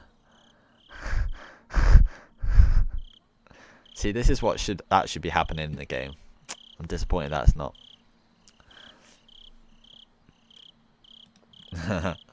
It was true that speaking through a chained door wasn't the right way to talk to a classmate, but at my house the chain has to be on at night. Don't worry about it. Then it can't be helped, I guess. Reina pouted rather sadly, but she kept smiling at least. Her effort to keep that smile up was quite pitiful. Even though she was tugging at my heartstrings, I didn't lower my guard. As long as I stayed like this, even if it made my heart ache, my life wasn't in danger. The chain's protecting his life. What I really feared, yeah, all he has to do is like, she has to do is like put the receiver down, and then they're all alone. What I really feared more than the possibility that hoodlums would assault me if I removed the chain was trusting Reina enough to remove the chain, after having my friendship betrayed. As long as the chain wasn't unlatched, even if it was made my heart ache, I wouldn't have to deal with being betrayed by Reina. I don't know how he still has like feelings for her. It's like, it's really odd. Like, this is some weird fetish. It's like reverse yandere. I don't even know.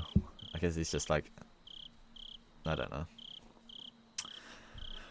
Since it didn't seem like I'd removed the chain from her silent urging, she appeared to give up on trying to get into the entranceway. Have you eaten yet, Keiichi-kun? No, I haven't eaten since. Oh, no, I haven't eaten since my mum wasn't there. Dinner wouldn't be ready no matter how long I waited. I laid down when I got home, was woken up by the phone, and didn't have a chance to eat since I used all that time talking. Yeah, no, I was thinking like reverse yandere, like he's into the yandere girls.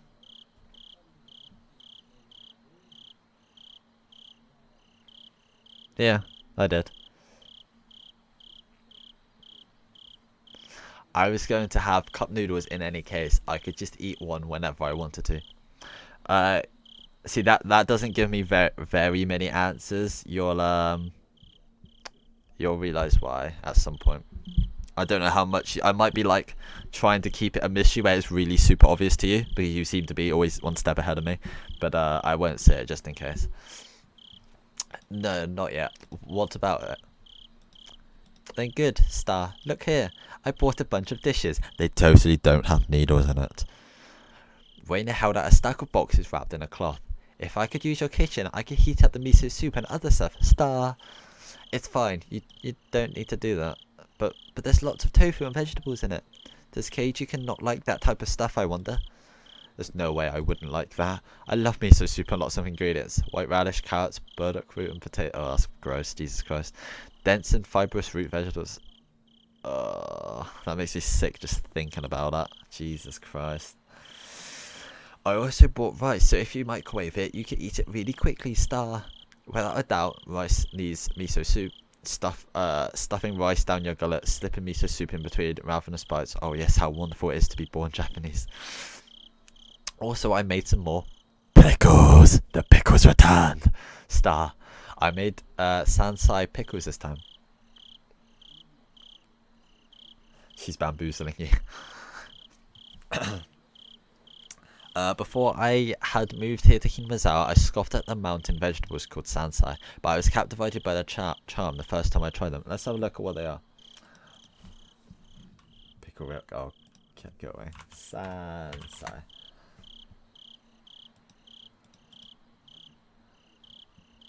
Okay, it's like a... I don't know, like asparagus, sort of? Not really. I don't really know. Yeah, sort of like asparagus. A little bit. The crickets. He'll get into the hideout in there no matter what happens, his mate is there. Wait, what? His mate? You mean the cop? Maybe. I'm not sure. I'm not even sure what chapter this is. It's quite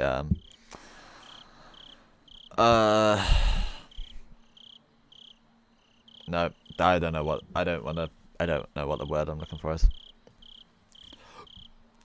I'm not sure what chapter it is. But I was captivated by their charm the first time I tried them. Such a deep, light flavour. The vegetables from the supermarket were tasteless and bland compared to these. So it's just more food stuff.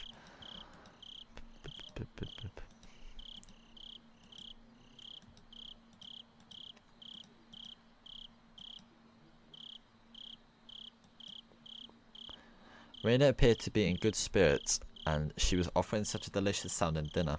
The stress evaporated from my gut, and hunger reared in its voracious head. Well, I've never heard that before. At the same time, my wariness of Raina suddenly dwindled. Did Raina say she was alone? Oh, Raina did say she was alone. It shouldn't be a problem letting her inside. What are you doing? Though the possibility that it was laced with poison still hadn't been ruled out.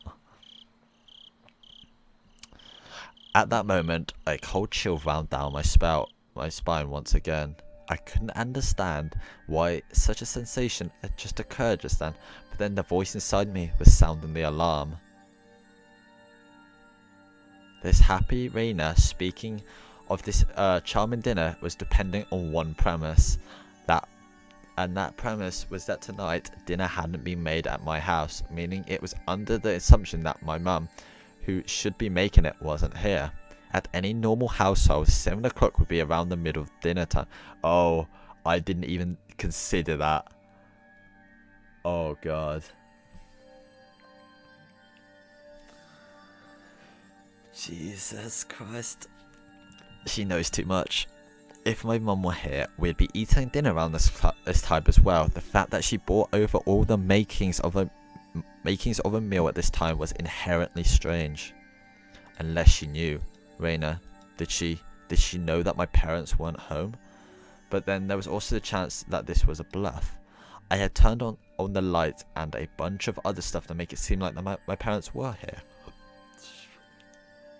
There was a chance that Raina was unsure if my parents were home, but I had to wonder. The laundry, the garage, the evening paper, there were plenty of signs of them being hastily tidied up. It was hard to say that Raina didn't have a chance to determine if my parents were here or not, but there was no reason for me to confess that right now. I should try holding onto that fact as long as I could. First of all, the chain was still latched. As long as I didn't take it off, Raina wouldn't be able to do anything to me. Unless she had a gun. Or an axe.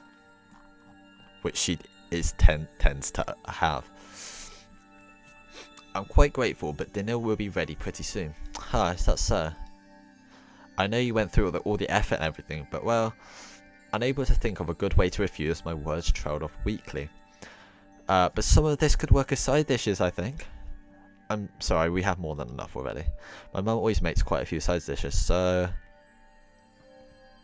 Yeah, she goes full shiny. Yeah, that's what I meant with the axe. You have side dishes? With a smile... Wait.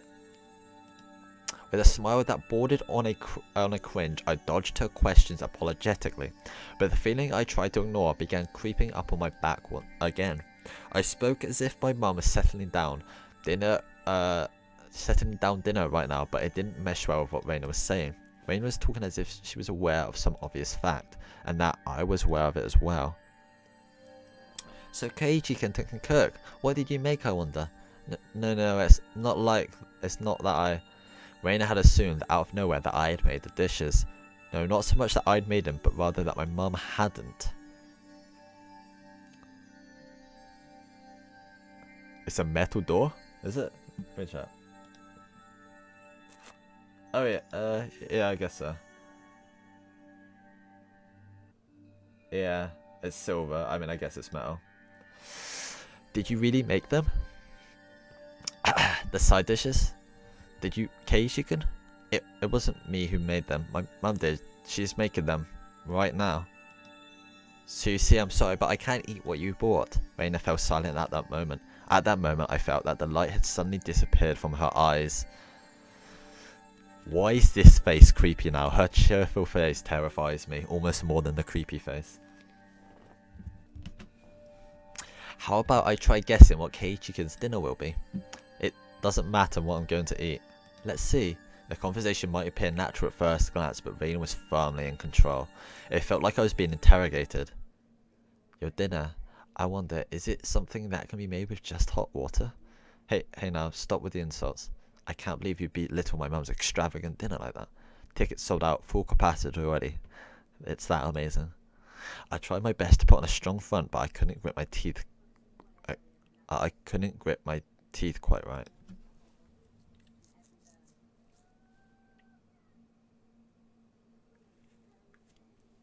It's because he's trying to pursue it so much. Should I read that? So instead, I looked like someone who's borderline hysterical, but Raina showed no reaction whatsoever, even to that silliness. Keiichi-kun, did your mother really leave you dinner? No, you see, she didn't leave me dinner. She's making it right now. It's almost time for dinner. Raina had taken that assertion of mine, that my mother was home and making dinner right now, and was completely ignoring it. I could tell that the more I panicked, the colder Raina became. Hey, Keiichi-kun. At that moment, an uncomfortable chill crept from the gap in the doorway. Is your mum home, I wonder? I couldn't keep up the charade anymore. Raina, she knew full well my parents weren't home, but I'd come too far to admit that now. Anyways, my parents were here and we'd be having dinner soon. That was the situation I had concocted. So I answered. I told her she was here. She's here, of course. I could feel the humidity drying out from the surrounding air. Raina's eyes were becoming even more frigid, piercing me with that gelid... I've never heard of... Oh dear. Gelid. Extremely cold. Okay. Why? How? What do you mean? I tried acting casual, but that facade was torn off me the instant I looked into Raina's eyes. I assume this will be, Beep, beep, beep, beep, beep. No, wait, not quite that one. Nah, I guess it's not yet. Looked into Raina's eyes. That look informed me of Raina's response faster than she can open her mouth. Why have you been lying to me, I wonder? I'm not lying. That's a lie, isn't it? Boop, wait, boop. Lies! Oh. Wait.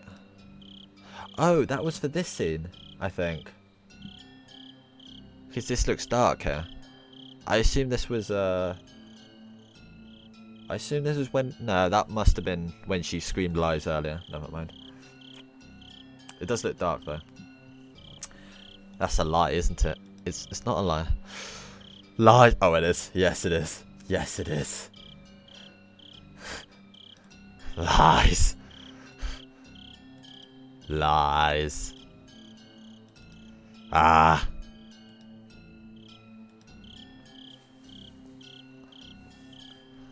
Raina's outburst sent a jolt surging through my body. Raina and I were still separated by what a few inches that slightly ajar but still chained door could afford. But despite that, I was still being cornered. My house, which I considered a safe haven until now, which is very stupid to do because it's not safe at all, had become more like a dark alleyway where no one could save me. I love this background music. Or just like these 4 notes or whatever it is. Shall I guess your dinner, Keiichi-kun? Let's see. I knew now that Raina had already known that my parents would not be here tonight. But it was still so strange that it had come to this.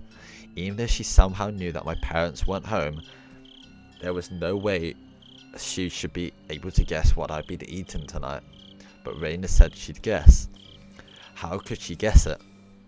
How could she know it was instant? Cup noodles. That's right, isn't it? That I was going to eat.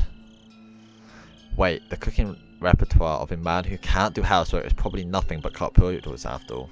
Looking at this statistically, it was the most probable answer. That didn't mean she was guessing. I don't think you'll be full with just noodles. I think having rice and stuff will definitely hit the spot. Calm down, Keiichi Maibara. This was just coincidence. He just can't admit it. Raina was just reading certain tales of mine, so the fact that she was interfering was what I was thinking alarmed me. Just a little, but it wasn't as if she was actually reading my mind. It was just if it was being read, then she was a demon. No, not a demon. Things like that, they couldn't possibly exist. Do you like them?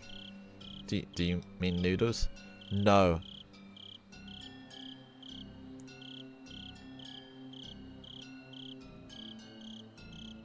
No, I don't. You're gonna have to help me out with that. What's the point in that? I don't get this. Oh, I momentarily didn't understand the words Raina had spoken. Oh, okay. Sorry, Raina. What did you say just now? Huh? About what? Just now, you asked me if there was something that I lied, didn't you? It wasn't long before I regretted how carelessly I've pushed forward with that question. It was such a simple answer, that's why I wasn't able to comprehend it. Oh god. Pork bone and ginger flavour.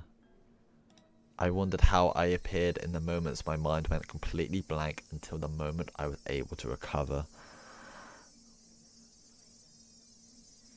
Nah. I don't think that was right. I think he just didn't hear. As my field of view began to distort, slowly swirling in a counterclockwise direction, I lost all sense of balance. Why do you know that? I didn't even deny it. That was the type of frenzied state I was in. How could Raina even know that? Not even caring, as I mashed my head against the door, I fixated my gaze on Raina, but she didn't even flinch when she saw me do that. I certainly did buy them. I bought a bunch at once. I bought a whole case. She served them at like the 7-Eleven. That's how she knows. How could you know that? Why, I wonder. Quite strange, isn't it? How could you dodge the question at a time like this? The chain and the door suddenly were no longer protecting me. She's like psychologically like just defeating him now. How do you know? Why do you know? Answer me. You bought them at... Oh. It was a joke, come on. You bought them at 7th Mart, didn't you? I was pretty close, to be honest. I think I went too far with the her serving it, but that's pretty fun. Stern. A shiver ran up my spine. I tried covering it up with an angry facade. Like I said, why do you know that?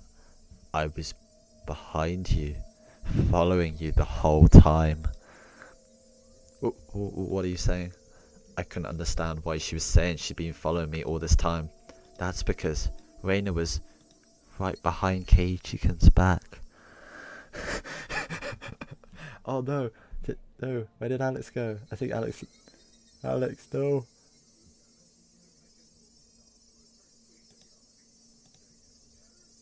Alex, are you still there? Oh, you're still there. Okay, no, the viewers went down. I thought you left. I thought you'd like internet disconnected or something. The whole time. like that night. That night I was absorbed in my phone conversation with Rishi-san. I didn't even sense her being there, standing behind the door, being behind me, standing there, just like that.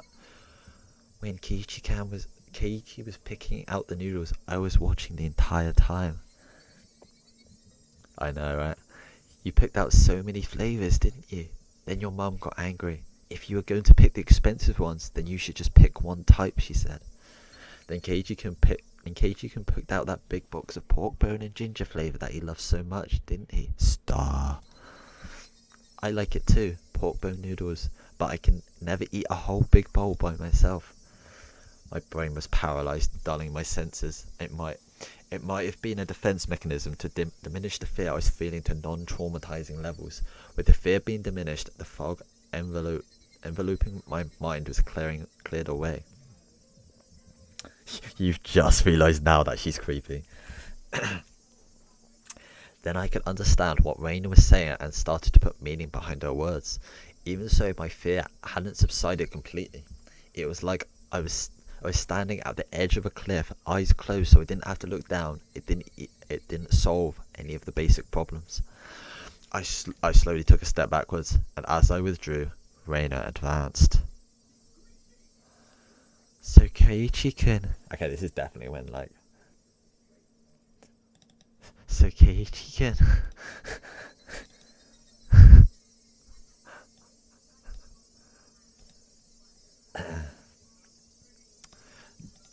Can you open this?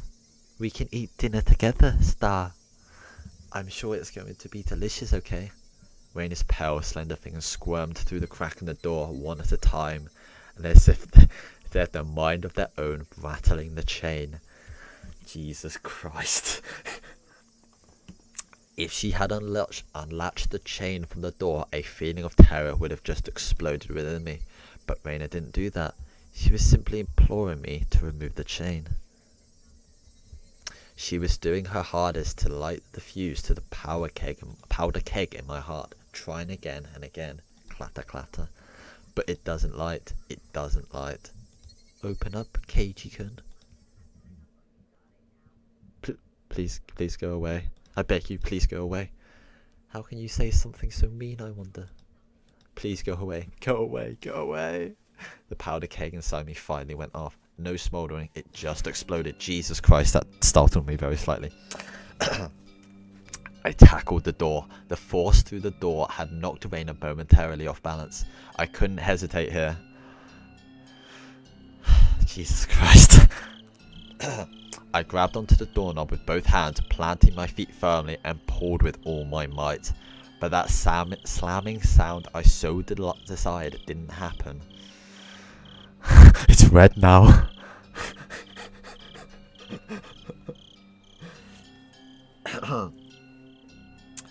I could feel a tiny disturbing bit of resistance keeping the door from closing.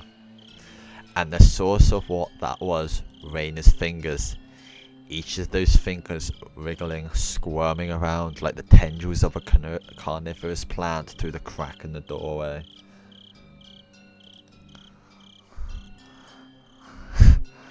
Wait, can I zoom in like that?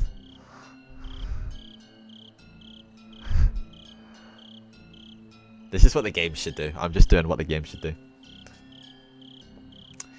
Each of those...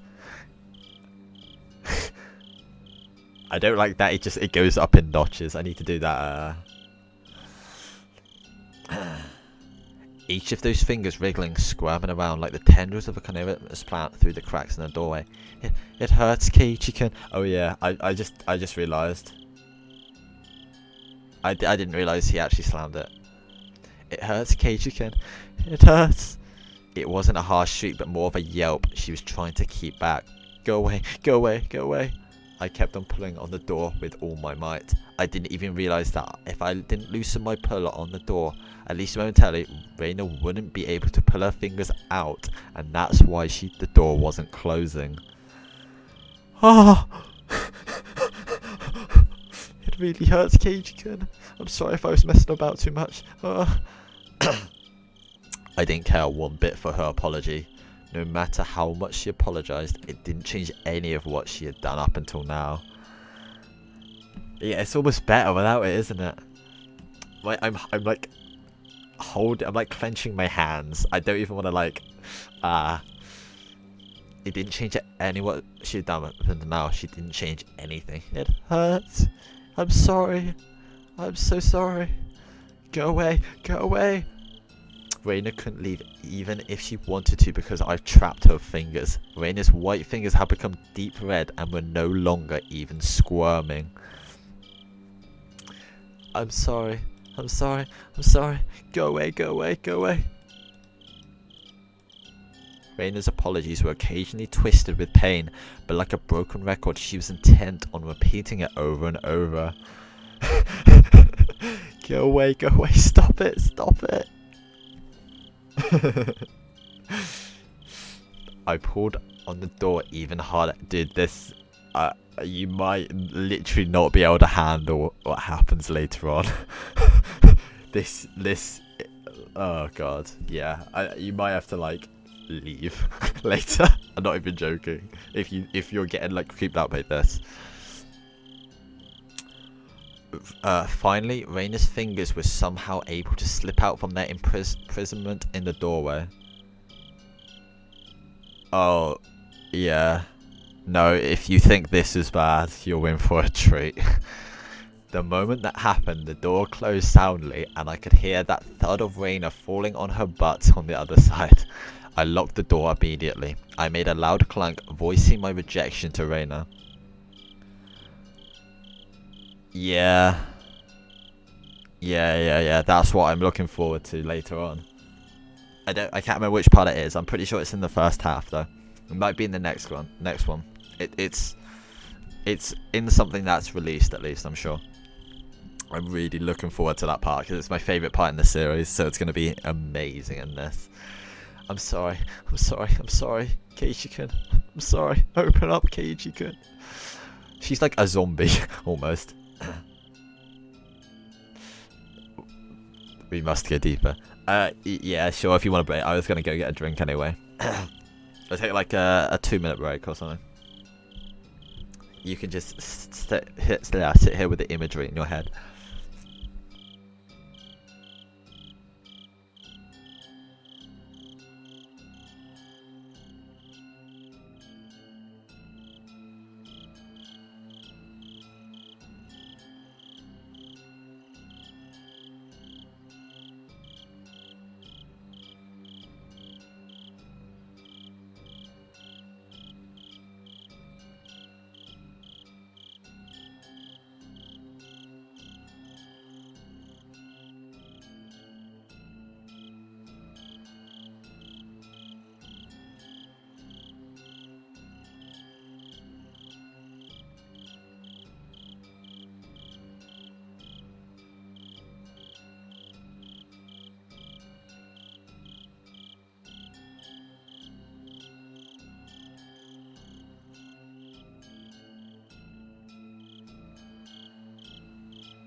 Hello, I'm back. Sorry, I had to talk to my mum.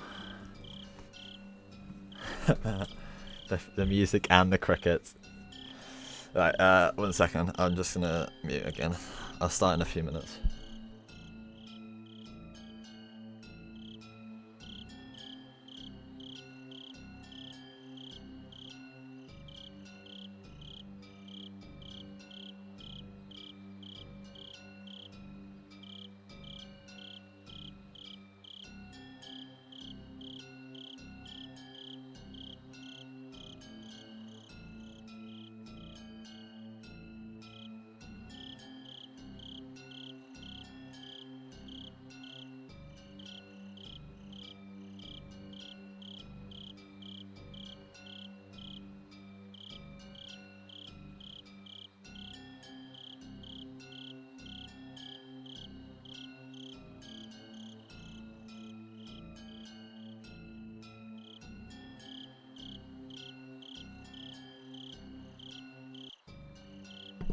Okay, you guys ready to carry on? You both here?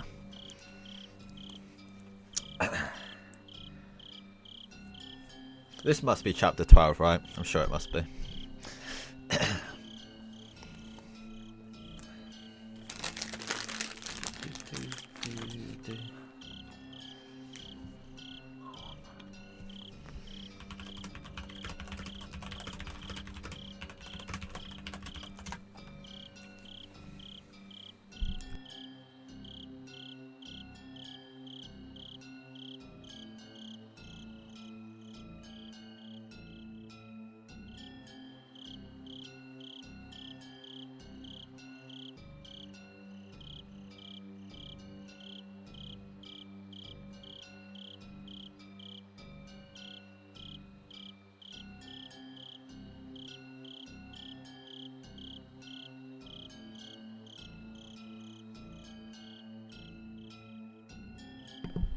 Does the Rainer on the left side of the screen make this better?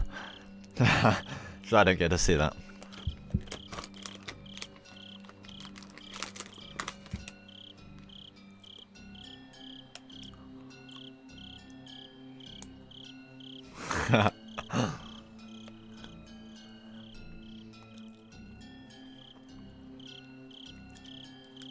You're gonna hate the top right one even more, I think.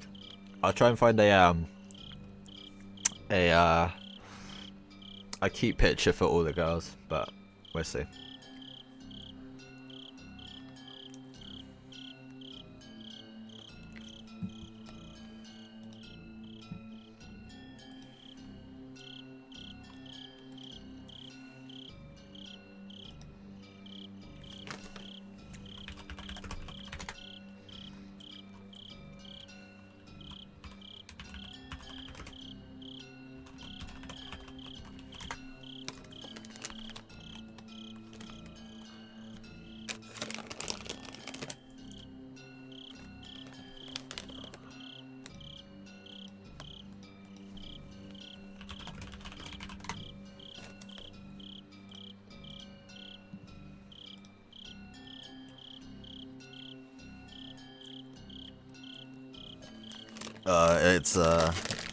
I think you'll enjoy the rest of this.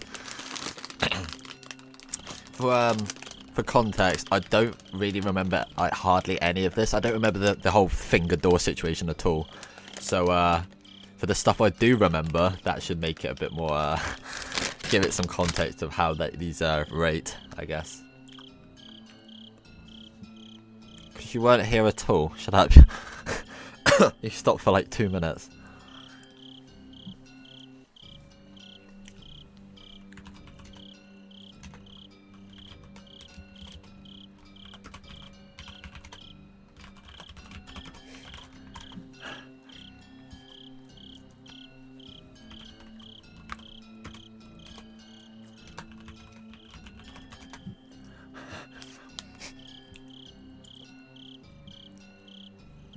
Hey, welcome back, Alex.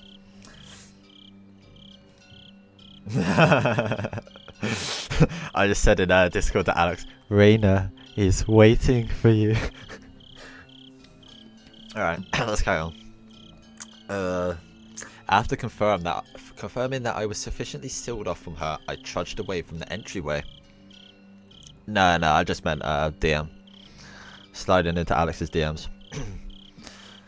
On the other side, I could still hear Reina echoing her apology. I'm sorry.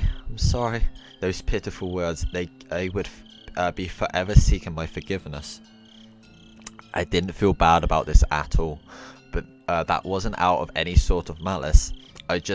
I felt a sort of hazy sense of relief that I was able to escape from Reina. Doing creepy, ambiguous horror stuff is my stick. I'm sorry.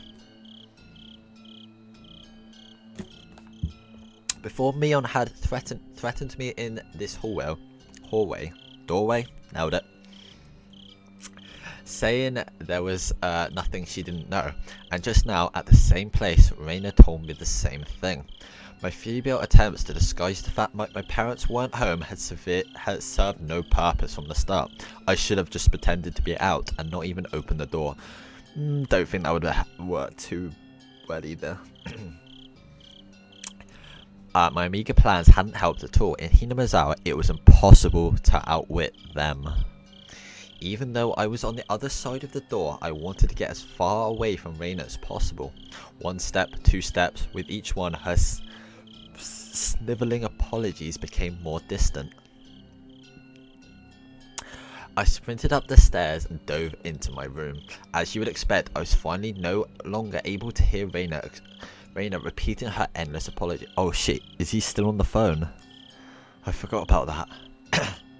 Diving into my bed, I was startled by the hard lump I felt. There was something in my bed. It was the receiver. Jesus Christ, I felt like I imagined the worst. I finally remembered I was in the middle of a call with Uishi-san. Looking at the clock, apparently not that much time had passed since I went downstairs. Could it be that my clock had run out of batteries? Oh no. Mummy, look, it's the bullet train. Whatever that kid says in Steins Gate. I had talked with Reina for so long. How did almost no time pass?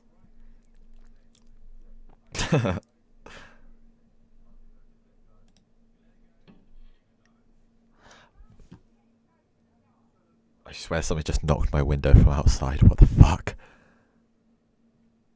I'm spooked. Yeah, hey mum, it's the bullet train. Silly kid, that's not a bullet train. By the hand of the clock, I was ticking forward 1 second every second as usual. As I put the still, warm receiver to my ear, time, which felt frozen, began moving once again. Hello, Uishi-san? Sorry to keep you waiting. No, not at all. I didn't wait that long. It became apparent that the amount of time that had passed between myself and Uishi-san was different. Over the phone, I could hear an energetic voice from a sports program or something. It drove home just how far Uishi-san really was. Reina came just now. Did she come to play?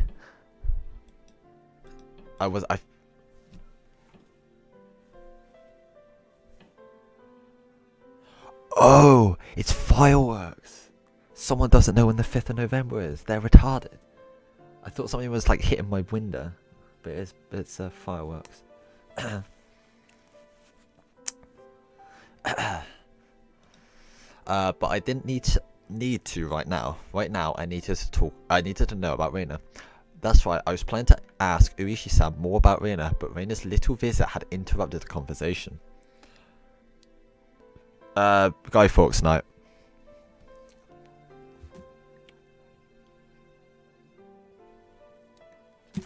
Yeah. Bonfire night? Is that what it's also called? Something like that. I assume, I'm pretty sure it's just an English thing. What was... Yeah, it is. It is for us. We kind of care about this as much as Halloween over here. It's kind of on the same level as not really many people care.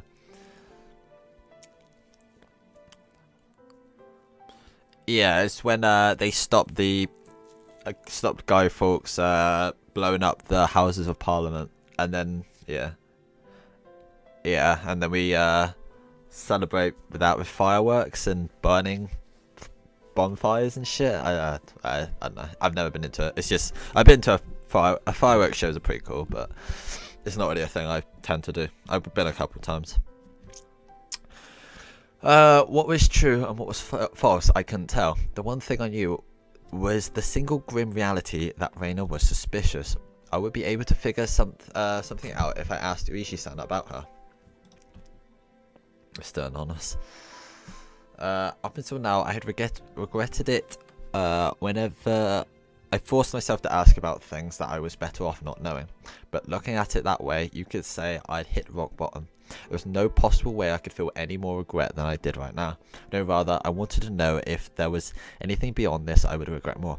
Imagine if he had, this is like on the first floor. I assume he says upstairs, his room's upstairs. And there's a window at his room, and it's just Reina knocking at the glass with like a stumped hand or whatever, or like finger stumps or whatever, with a bloody hand. That'd be amazing. Forget about tomorrow. It wasn't out of the realm of possibility for something to happen tonight. I wanted to know everything I could. I was absolutely not going to die like this. Not without knowing anything. I definitely won't. Regarding Reina Ryugi-san, I did a bit of digging. Yeah, well, it wasn't much. I understood that Uishi-san was talking in circles. A bit meant I dug so deep it'd be hard to discuss you with since you're her friend. I want to know everything from your research. I don't think you'll be very interested in what I have to say there, Uishi-san. I spoke as calmly as possible to Uishi-san, who was continuing to avoid the issue. And then I said it. I think Reina Ryugi is suspicious. Even if the past incidents were from Oyashiro-sama's curse, Reina Ryugi is involved. Do you have some sort of proof that makes you believe Reina-san is suspicious? The manner in which Uishi-san spoke became very firm. Do you have some sort of proof? That was him talking as a detective. I only have circumstantial evidence. I see. I could tell over the phone how disappointed Uishi-san was.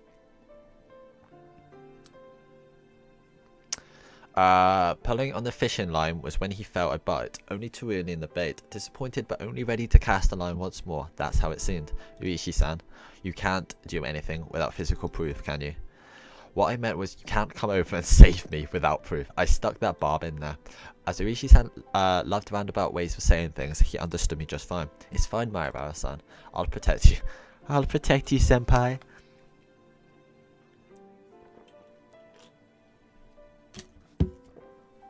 That was not the least bit reassuring. Uishi-san was just using me to continue his investigation. I was just going to get killed, and my corpse would be an important piece of evidence. That's all I was to him. What was that voice? I was drinking. I'm sorry. Whenever I'm alive or dead may be of no concern to your investigation, but it's all over for me when I die. Uishi-san went silent on the other end of the line. That may have been too blunt, but I didn't care. All I needed to relay to Uishi-san was that I was currently in a very dangerous position. So please tell me about Reina. Satoshi transferred out, not too far in the future. I'll probably also do what Reina called transferring out as well. But you won't be able to find my corpse. You haven't even been able to find Satoshi's body yet. Alright, Maribara-san, please calm down. I was already suppressing my agitation even without Uishi-san having to tell me. It wouldn't solve anything if I continued to scream about my mistrust in the police. Hey, congrats on level 5. I don't remember you being around too much. Were you here for like the Doki Doki stream, perhaps? It would seem that I could only depend on myself and the bat Satoshi left behind to protect myself. Then I at least wanted to know about what happened before Reina transferred schools. Silence. You're aware that this won't be very interesting, right? Uishi-san, realizing my resolve couldn't be swayed, finally caved. Right now, to me, there is nothing that I'd find uninteresting. Please. There are a few things I need you to agree to. Okay. Please keep this confidential. Also, part of this may be speculation. Not all of it may be true. Are you still interested? It might not be true. I don't understand what you mean. There isn't There isn't one main investigation for the mysterious chain of deaths in Hinamizawa. Each one is treated as its own individual case. Thus, Rena Ryugu has never been linked to any of these investigations. Basically, you see, this isn't an investigation of Reina done by the police, and is a personal inquiry, is what you're telling me. This will make things a lot quicker since you understand. All of it is from either phone calls or meetings and interviews, so they aren't corroborated. I'm asking you to take this all with a grain of salt, is what I mean. Do we have an agreement? All of it is just from what you heard.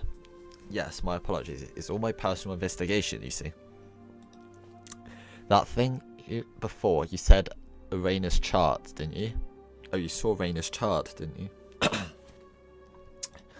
I'm sure I heard you say that. Oishi-san paused for a moment on the other end of the line. I told you that too. Haha, please pretend you didn't hear anything about that. Oh.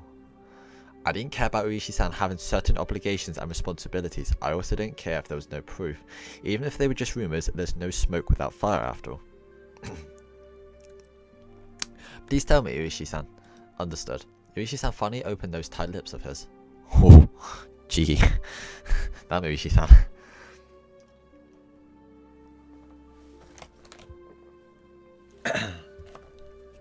It seemed that Reina lived in Hinamizawa a long time ago. She had moved to Ibaraki Prefecture after she finished elementary school. Daddy Oishi. Then following that, right after transferring, the unfortunate incident with the breaking of the school windows happened. Unfortunate incident.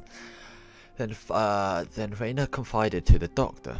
It was Urashira-sama. This was all he knew. There isn't much difference between what I know and what you know, Mayabara-san. Then what part did you investigate further? I didn't need to ask. It was the incident that happened just after she transferred. The incident Reina was responsible for, and what she divulged to the doctor afterwards, correct? Yes. After you learned about that, you'd started suspecting Reina and the others, didn't you? Yes, I did suspect them. So they're the ones after all. No, that's not what I meant by suspect them. Oishi-san was the type of person to say things with confidence, but these particular words were less than reassuring. Then who did you suspect? That it was Orishira-sama. Huh? That Orishira-sama's curse really exists. Yeah, right, well, Oishi-san's laugh was quite dry, certainly not the kind that would make you want to join in. Oishi-san resumed the conversation. After the dubious circumstances behind Satoshi's disappearance, the course of events up until the start of delving into Reina's past. Just then, there was thunder in the distance, and heavy rain started pouring down. It came without warning, rain so heavy it felt like it could beat you down. I had left the window in my room open a crack. Oh no, what I said is coming true. I had left the window in my room open a crack to let the heat out. The violent wind danced into my room, making the curtain flap wildly. What is it? Nothing. It suddenly started raining heavily. Sorry, please continue. I got up while I was still on the phone and closed the window. I said at the beginning it was an incident, but because neither the school nor the victims filed charges, the police were never involved. So you see, those involved were very reluctant to talk. That rain's so loud. I'm going to turn it down. Regardless of there being a victim who had one eye beaten so badly that it had permanent damage. It could have been the school or possibly some individual who made arrangements to keep this from going public. Also, the psychologist was very strict about the professional ethics. Hello? Mayabara-san? Can you hear me? Oh no. Oh my god. There was a figure of a person standing by the light near the mailbox this whole time. Even in this torrential rain, they didn't have an umbrella. They were unquestionably drenched from head to toe. In the shower, which more resembled a waterfall, droplets of water dripped down from her hair. There is a picture for this, I believe. I'm gonna go with that one. Nah, wait. Oh god. Her hand's started bloody there. Yeah, no, that's definitely it, isn't it? Although her clothes changed. No, wait. Oh no, that makes sense. So that one before, that's the one from school. Okay, that makes sense. Yeah, that's definitely it. uh, I scrolled and I thought I would zoom in, but it changed to the next image. Droplets of water drip down from her hair. Oh my god, she's blue now. Just standing there, both arms dangling at her side. In one hand was the stack of boxes wrapped in cloth. Her eyes focused on my room, focused on me as I was about to close the window. Her mouth was methodically repeating a chewing motion. It was as if she had something hard to chew in her mouth, with her cheeks puffing out. What could she be eating over there? Please don't be what I think it is. Please don't be what I think it is. How could it be that at this time I was more enthralled by Reina instead of the shocking developments being brought to light by Rishi-san? I wasn't thinking that. But that's even worse. If it hadn't started raining, I wouldn't have gone to the window. Then I wouldn't have noticed Reina, nor would I have noticed that. Reina's mouth was moving in the same pattern. She wasn't eating something, she was repeating something. What was it? What was she repeating? Was she repeating? To me, what was she saying? And why was I right up against the window fixated on her? Hello? Maibara-san? Can you hear me? Hello? I'm sorry. Huh, Maibara-san? I'm sorry. I'm sorry. I'm sorry. I'm sorry. I'm sorry. Hello, Maibara-san? What's the matter? Even in this torrential downpour, Rain was still apologising. The other self inside me drew the curtains hastily with my right hand, blocking my view of the outside. But even doing that, Raina's relentless apology still reached my ears. I'm sorry. I'm sorry. I'm sorry. I'm sorry. Oh god, it's like Suzuha. I failed. I failed. I failed. If I forgive you for this, will you forgive me for that? Please stop. Please stop. Please stop. Please stop. I'm sorry. I'm sorry. I'm sorry. Damn it, why did I have to forgive her? I'm the one who wants to be forgiven. What part of me can't you forgive? I won't be killed. If you won't forgive me, then I won't forgive you either. I won't forgive. Won't forgive. Won't forgive. Maibara-san, if you can hear me, then please respond. Hello?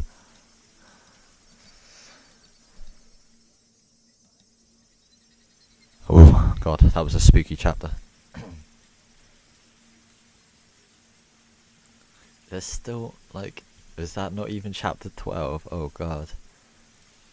Oh my god, it wasn't. I need to see what...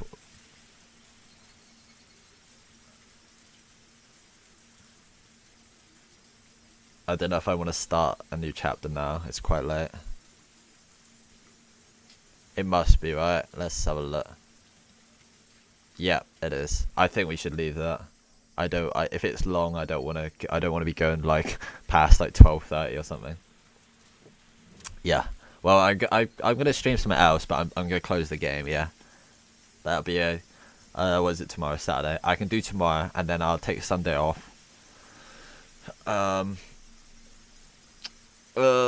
Monday I'll work again.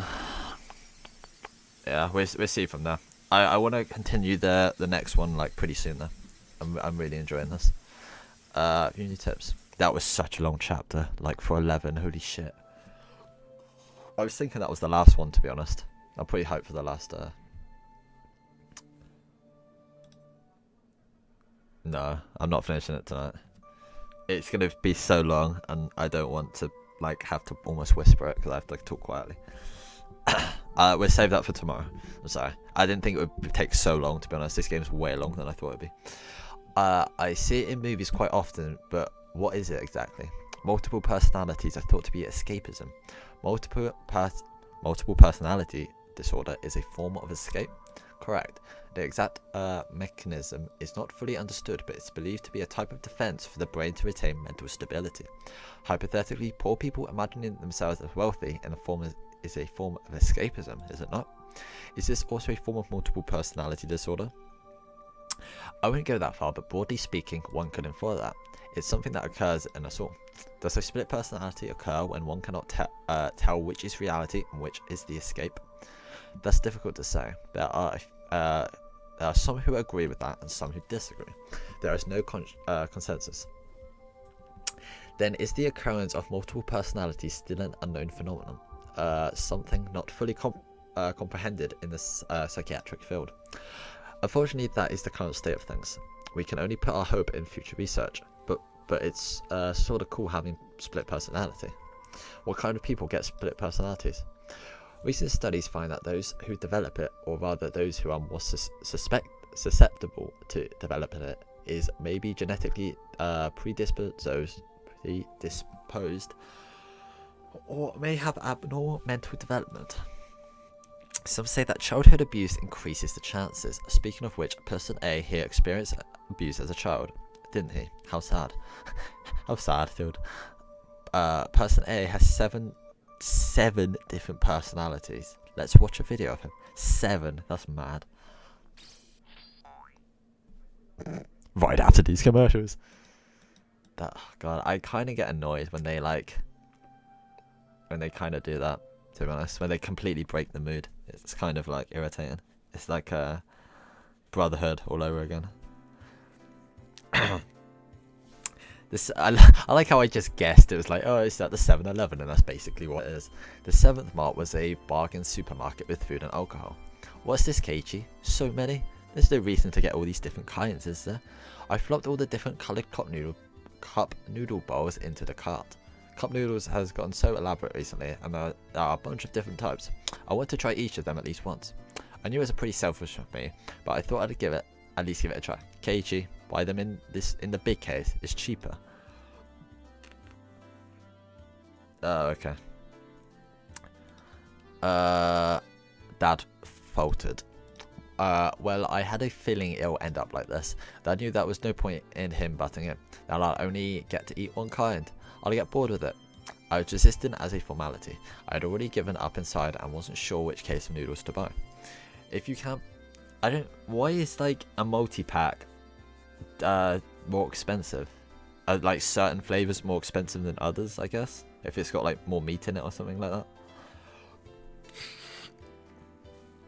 If you can't pick, then Mummy will pick it for you. You don't have to rush me. I quickly searched a case of noodles, pork bone and ginger, large cup. Hey Keiichi, can't you get a more normal one? Yeah, so I assume like soy sauce and salt would be way cheaper than...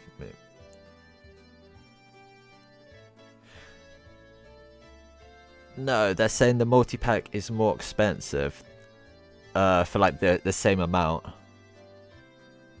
That's why he's only getting one flavour, because it's like the same, or it's like it's cheaper to buy like just one flavour or something. A multi-pack of I meant multi-pack is in different flavours. Pork bone is good. I don't want to big bob taste the stuff. I remembered insisting that the noodles I picked were the right kind. In this frozen memory in time, this encapsulated world, I didn't have the power to look around my surroundings. So I did what I could have and reached out with my hearing and vision, sharpening my senses to find the presence I overlooked. No matter how much I searched through my field of vision, I couldn't see Reina. I rewound the situation, searching, but of course I couldn't find her.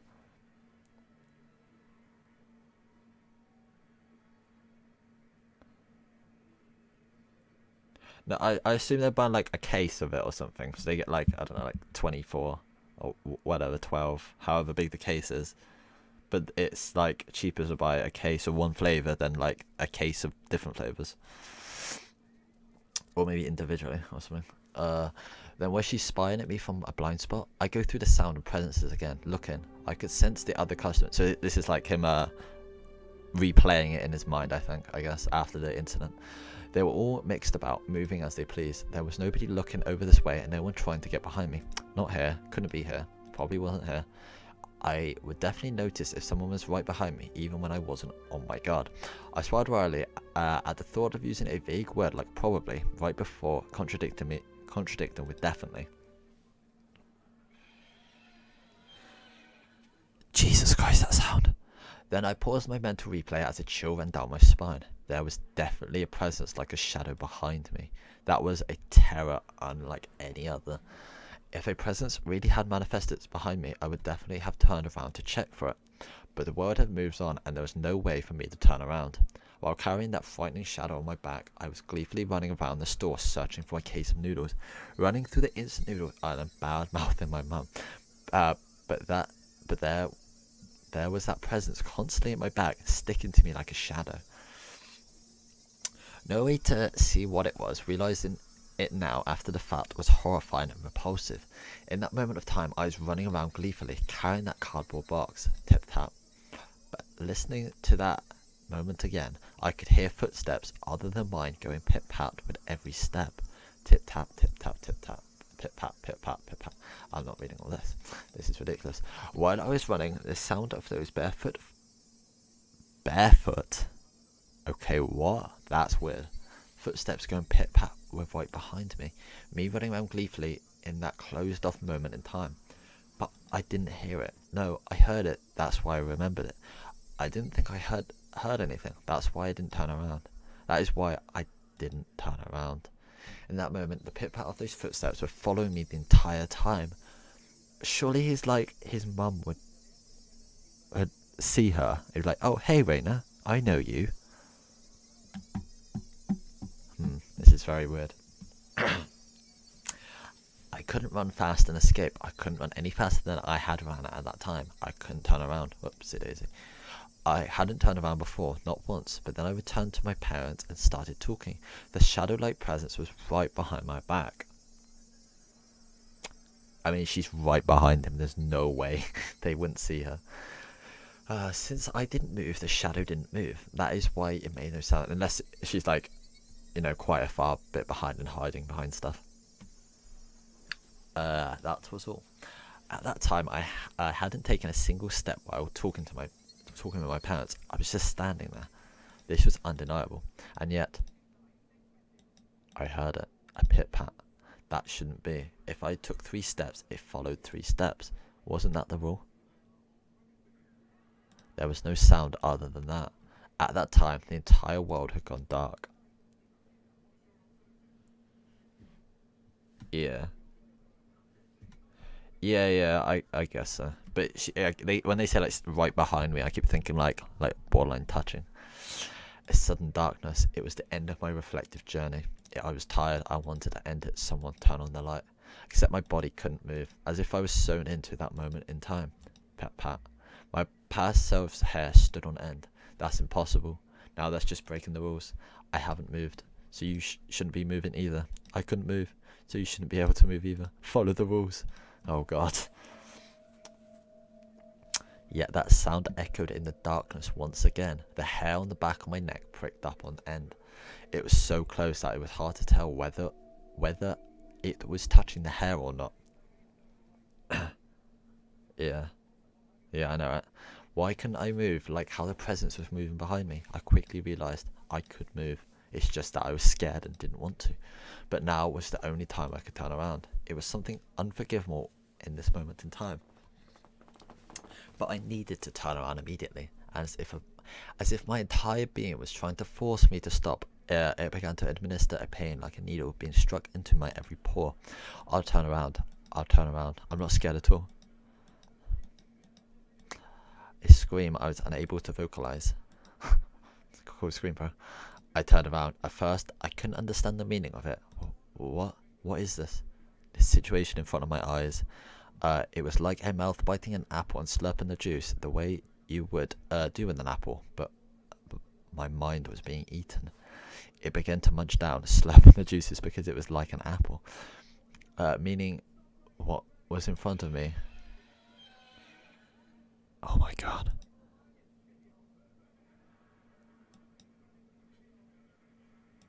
What the fuck? Jesus Christ. Okay, that's a good time to stop. To stop. There we go. End of chapter 11. Okay. Oh, there we go. What? I don't know what to play.